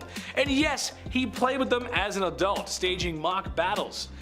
Is it the weirdest thing ever? No, it's not. But he was a king, so that's a wee bit strange. Hey, I love army men just as much as the next guy, especially those little green plastic dudes. I used to love those video games too. Very underrated in my opinion. Love that stuff. It also makes me think of that scene in Spaceballs. Enough references aside, you never really know someone until you've seen the money they've spent on their army men collection. Number 3, Ibrahim I. Fur everywhere. Ibrahim I of the Ottoman Empire was the 18th Sultan and the #1 purchaser of fine furs. Personally, I've never had any fine furs. I grew up in the trailer park and Mama always said that fur was cruel anyway, so I never felt the luxury of fine furs, if you will. It must be nice because Ibrahim loved them so much. Like, he really, really loved them. His whole wardrobe consisted of them, in fact. Plus, his walls were covered in them. And apparently even his curtains. I don't do well in heat, so I'll pass on that. I'd be sweating way too much. Too much fur. Number 2, the locksmith. Who are you and how'd you get in here? I'm the locksmith, and I'm the locksmith. Classic Leslie Nielsen. God, I love that guy. I love those movies. I'd love to make one day. Or star in one. Hollywood, call me. King Louis XVI, the last king of France. We're back to him again. The man spent his time and money on something rather strange. No, not all was spent on his wife and her life, and yeah, I'm kind of putting him on the list twice, but trust me, it's weird. I mean, come on, he gave the queen whatever the heck she wanted. Well, apparently he loved to spend his time and money on locksmithing. What? Yeah, that's so weird. He would spend his time trying to get into locks and understand them. He was also stated as saying that every man should have a passion. Hey, maybe put down the locks and start helping the people as a passion. There's an idea. What a great idea. Feed the people. Instead, I'm just going to work on this lock. I'm just going to go ahead and just, yeah, almost got it. Yep. Number 1, Christian VII of Denmark. I saw this and I just had to put it on here. I mean, come on. Apparently the guy wasn't very mentally stable. I mean, who is these days? Apparently the royal spent a lot of his time waxing his carrot, polishing the flagpole, tenderizing the gabagoo, charming the snake, self-firing on all cylinders, the one-handed bedroom dance, what I did all summer long in high school. You get the point, okay? You understand what I'm trying to say. Truth of the matter is, you don't get there with a little help from Vaseline or St. Ives. The man bought time so he could be this way. The man is either a legend or a crazy person. Imagine having that much money and that much time in your day that that's all you do. At number 10, the king of hobbies. Everyone has their interests, right? Like, for example, I like video games, and I like watching people scream at their teammates for not helping everyone else out. I'm looking at you, Blake. For kings back in the day, they didn't have people on Rocket League to scream at, so they had to find other interests. For Tsar Peter the Great, he had a lot of interests, and they were all very bizarre. Firstly, he had an obsession with short people, especially dwarves. To him, they were like his real-life dolls or something, and he would hold weddings for them and even hold lavish funerals, complete with small horses pulling a small coffin on a carriage and even a very short priest to hold the ceremony. But other than this obsession with short people, he also dabbled a bit in medicine. He liked watching surgeries be performed like he was trying to be on Grey's Anatomy or something, but when watching the surgeries just wasn't enough for him,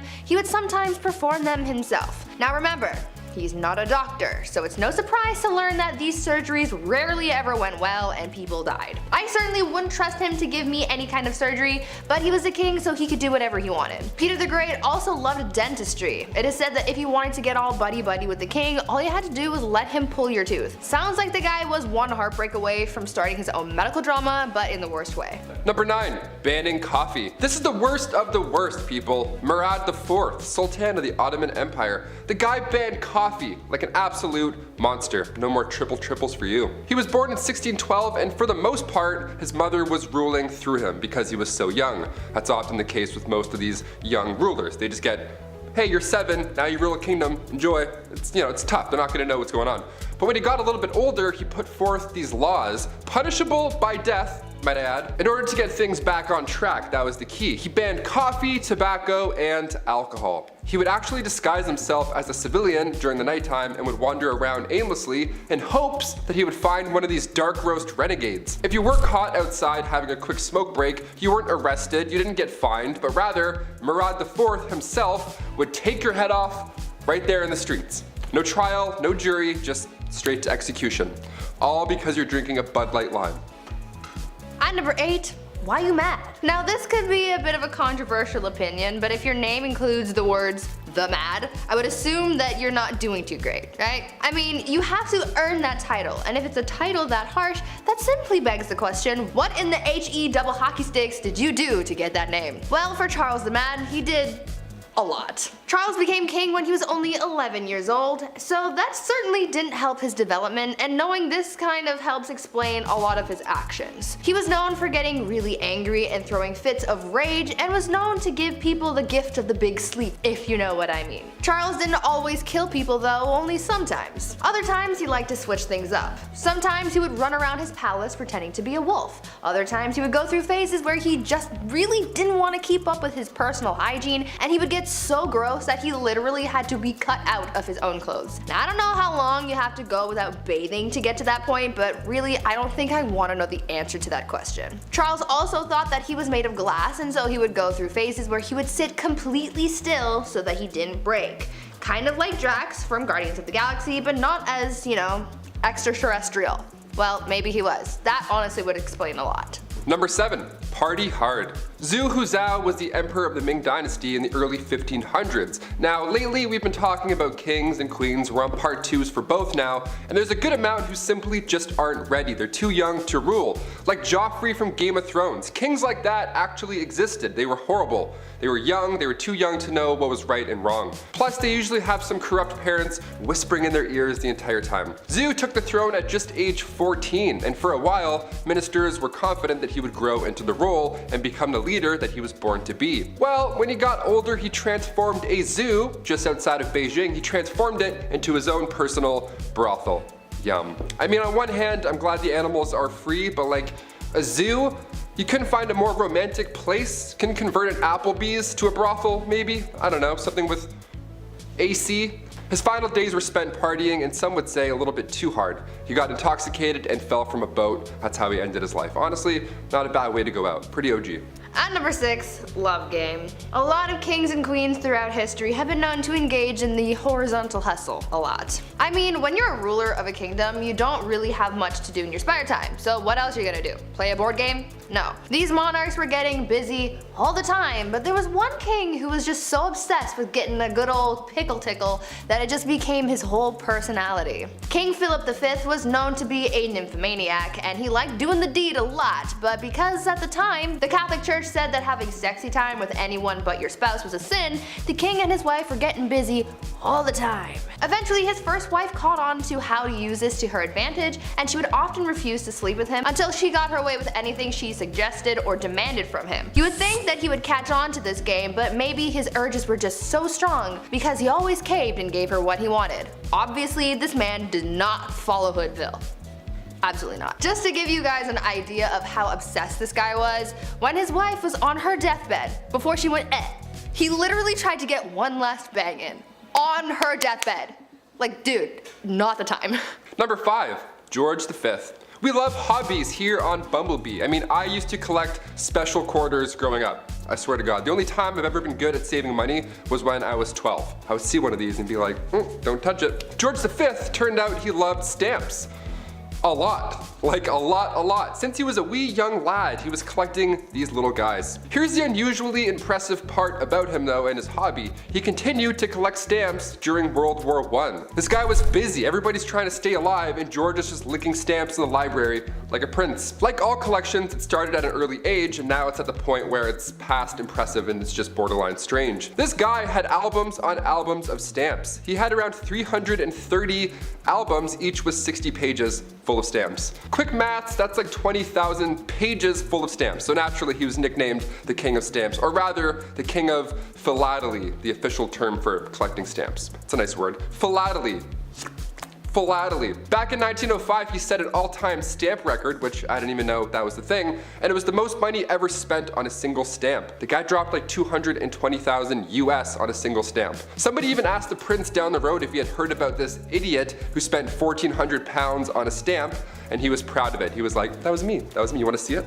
The next King George is a little different, to say the least. At number 4, womanizer. I'm going to preface this by saying that George IV of England was voted as England's worst king by historians, so that should already tell you a lot about this guy. Georgie here was yet another one of those monarchs who was a little too invested in his intimate conquests, you know? Now we do know that the encounters that he was on were all consensual, so that's a plus. However, he was still creepy about it. Yeah. This man tried everything to get a woman to sleep with him. He would throw a tantrum if she said no, or threaten to end his life if he didn't get to do the 8-legged nature dance, you know? Somehow, this had a pretty good success rate, even though he was not a catch at all. It feels like this was one of those situations where you kind of just give in to make him stop talking, you know? Anyways, this guy was super creepy because on top of the lengths that he would go to just to get some time in the sack, he also kept trophies of his conquests. He would ask each of the people he slept with for a lock of their hair, and he kept them all. Back then, it was kind of common for lovers to keep locks of each other's hair, but George's collection was alarming because of just how many locks of hair there were. After the king died, his brothers found 7,000 envelopes, each with a lock of hair that was, quote, enough to stuff a sofa, end quote. Fun fact, if you want to see this insane collection, it is in a museum in Scotland, so check that out if you want, I guess. Number 3, Kleptomania Part 2. On our spoiled queens list, Brie mentioned Queen Mary and how she just couldn't stop stealing, which is hilarious to me, just this old lady stealing your shit. Well, the last king of Egypt also had sticky fingers. He was even better at it too. Check this out. Farouk I was the youngest son of Egypt's first king, Fuad I. Now born in 1920 in Alexandria, and in his early days at school, he couldn't concentrate. The king sent him to England even after to hopefully find a better way of teaching, something that works for him, but still it was to no avail. Once the king passed away in 1936, Farouk then got the throne, but also so much property and so much money. He had hundreds of fancy cars, 75,000 acres of land. This guy had it all. Literally, he had anything he could think of, but still he felt like he needed to take more, to steal. At 17 years old, he would slam 12 eggs for breakfast and then wash it down with 30 bottles of beer. Nutritious and delicious. Horrible. On top of the fact that he loved to steal, he was the biggest hoarder. So he had thousands of shirts, randomly. He also had 50 diamond-studded walking sticks for some reason, and like a prince such as myself, he too collected coins. I mean, his collection was much nicer, but still, great minds think alike. Spoiled minds think alike, rather. Oh shit, this is eye-opening. One of the most bizarre facts about Farouk was he pickpocketed Winston Churchill once. He took the guy's watch. After everything I just said, he still decided to steal his watch. What a gem. We love him. Yeah. At number 2, the King of Pettiness. Let's talk about a ruler that the Indian state of Alwar has described as controversial.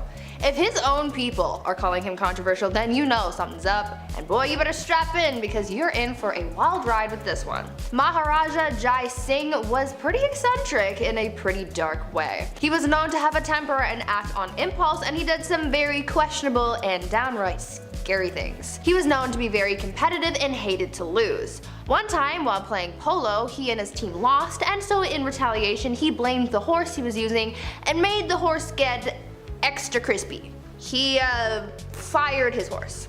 I'm sure you know where I'm going with that.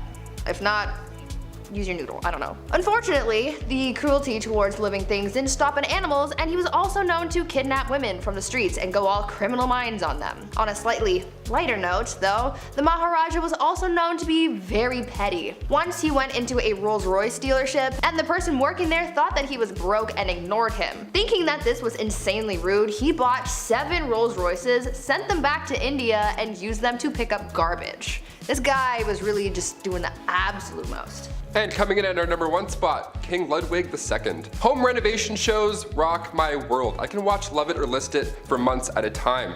It's the dream, building your own home one day, and if you're a king, well, it's pretty easy to get that done. In our Spoiled Queens Part 2, I mentioned a princess that had a house made of ice, literal ice. Well, King Ludwig II had numerous castles built to resemble fairy tales. Literally, like fairy tales. I gotta admit, I kind of love this a lot. Ludwig was only 18 when he became the King of Bavaria in 1864, and then he had castles, like castles, more than one, built after he was inspired from romantic literature and spending some time at the opera. The kid was a dreamer, you gotta love it. He would spend his nights in one castle looking through a telescope at his new castle being built, so he would just watch it all night. That's like the king's way of waiting for your Amazon delivery. Just standing there, just like, oh, it's coming. 17 years and it's done. Just 4 years in, he designed his own castle, and to this day, it's one of the most photographed places in the world. Neuschwanstein Castle. Go check it out. It's literally a paradise. At number 10, royal enemas. Apparently, back in the day, enemas were all the rage amongst the elite. It was believed that enemas were good for your health, so everyone was doing it to try and live a little longer than the rest of those commoners and peasants. One person who really just couldn't get enough enemas in his life was King Louis XIV. It is believed that over the course of his life, Louis XIV received thousands of enemas. When I tell you this guy was obsessed, I'm not kidding. One year, Louis received 212 enemas. In just the 1 year. And of course, he had to make his enemas a little jazzy and couldn't just use water like any other person. Oh no.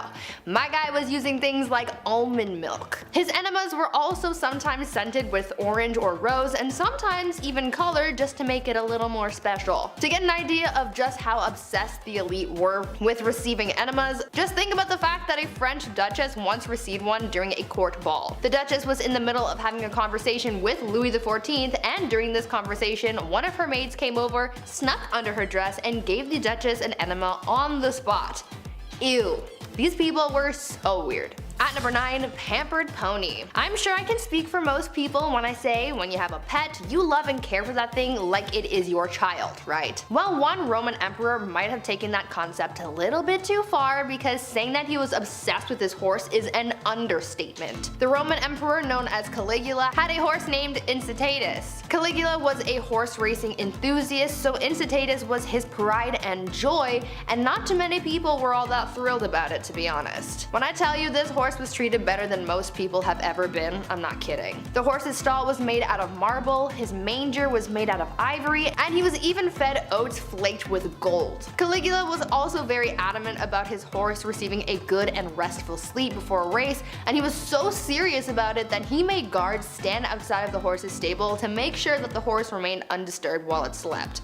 This horse even had its own furniture. Like, what is he gonna do with it? He's a horse. Caligula was so fond of his horse that he even made it a priest and promised to make him consul, which was the lead position in the Roman government after the emperor, highly coveted by senators. This was the last straw for people because the emperor was putting his horse above his own people, so he was assassinated. Now, before I carry on telling you guys about the wild and crazy things that kings did back in the day, I would like to first ask you guys to consider leaving a like on this video if you're enjoying it so far, and also maybe think about subscribing as well to see more videos like this one. At number 8, Mumia medicine. It's safe to say that medicine from the past is very different from modern times. These days we have pharmaceuticals to treat illnesses, but back in the days of old there were very different and quite questionable methods of treating ailments, and one of those methods included cannibalism. In the 16th and 17th centuries, it was common practice for elites like priests, kings, and other nobles to consume consume remedies that included human bones, blood, and fat as medicine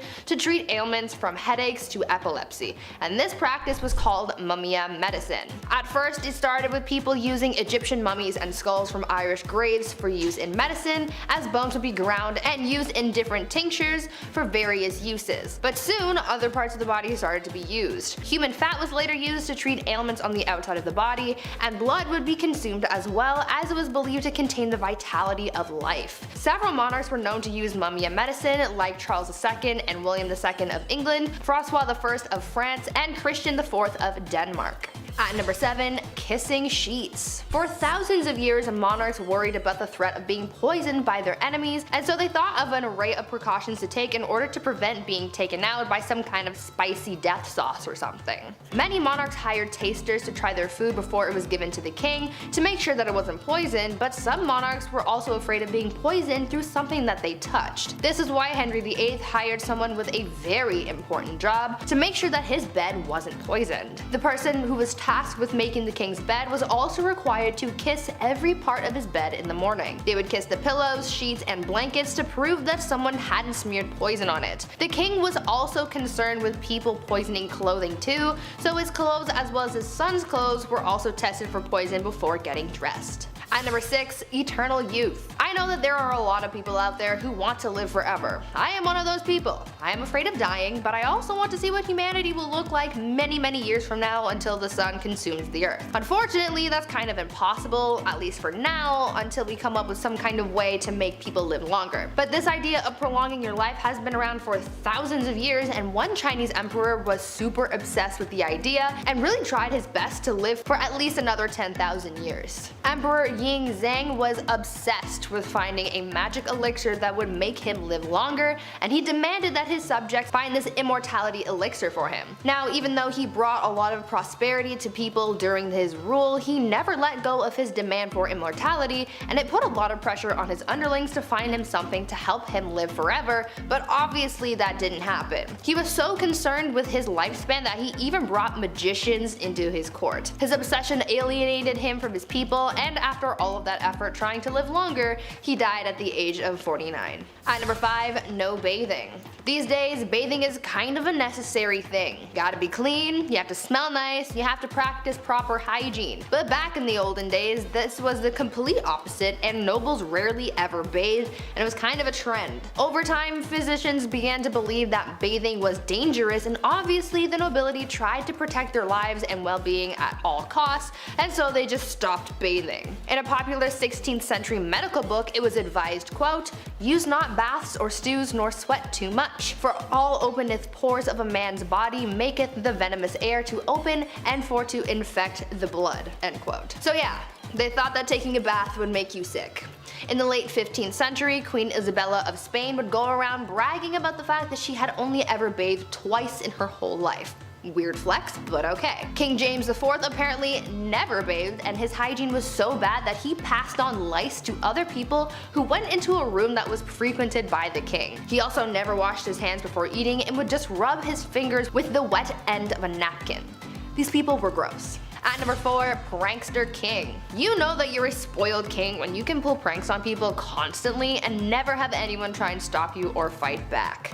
This was basically the life of King Christian VII of Denmark, who was known for being pretty childish and playing pranks on people his whole life. He was a troublemaker through and through.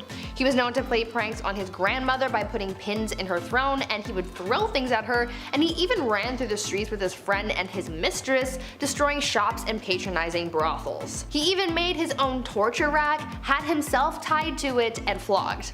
Why? I have an idea, but I don't want to think about that one too hard. One of the other weird things that he was known to do was leapfrog over dignitaries when they would bow to him. This guy was really quite immature. At number 3, saints in bed. I understand the desire to feel protected by whatever gods or saints you might believe in. That's one of the whole points of religion. However, I think some people can take that idea a little bit too far, and by some people I mean the Spanish royal family. These guys took religion very seriously, and they believed that following religion heavily would allow God to heal them when they were sick. So, when a member of the royal family was ill, doctors would remove body parts or even entire corpses of saints from churches and monasteries and would put them in bed with the person who was ill. Yeah, they slept with the corpses of dead saints to be healed of their sickness. Could you imagine if that was still how medicine was practiced today? At number 2, rat court-martial. There has been a record of many kings throughout history who were complete children through and through. Even though many of them grew into adulthood, they still acted immature, and one of the greatest examples of that was Peter III of Russia. He was not a good ruler or a good husband to his wife, who would later become Catherine the Great. Peter spent every night in bed with her playing toy soldiers because he was obsessed with his little dolls. He was so obsessed, in fact, that when a rat chewed the head off one of his toy soldiers, he was so upset that he held a proper military court-martial for the rat. He proclaimed the rat guilty of treason and had it hung in a tiny gallows that he had built for the occasion. It was weird, but in the end that bizarre event helped Catherine overthrow her husband, so I guess it kind of worked out for someone.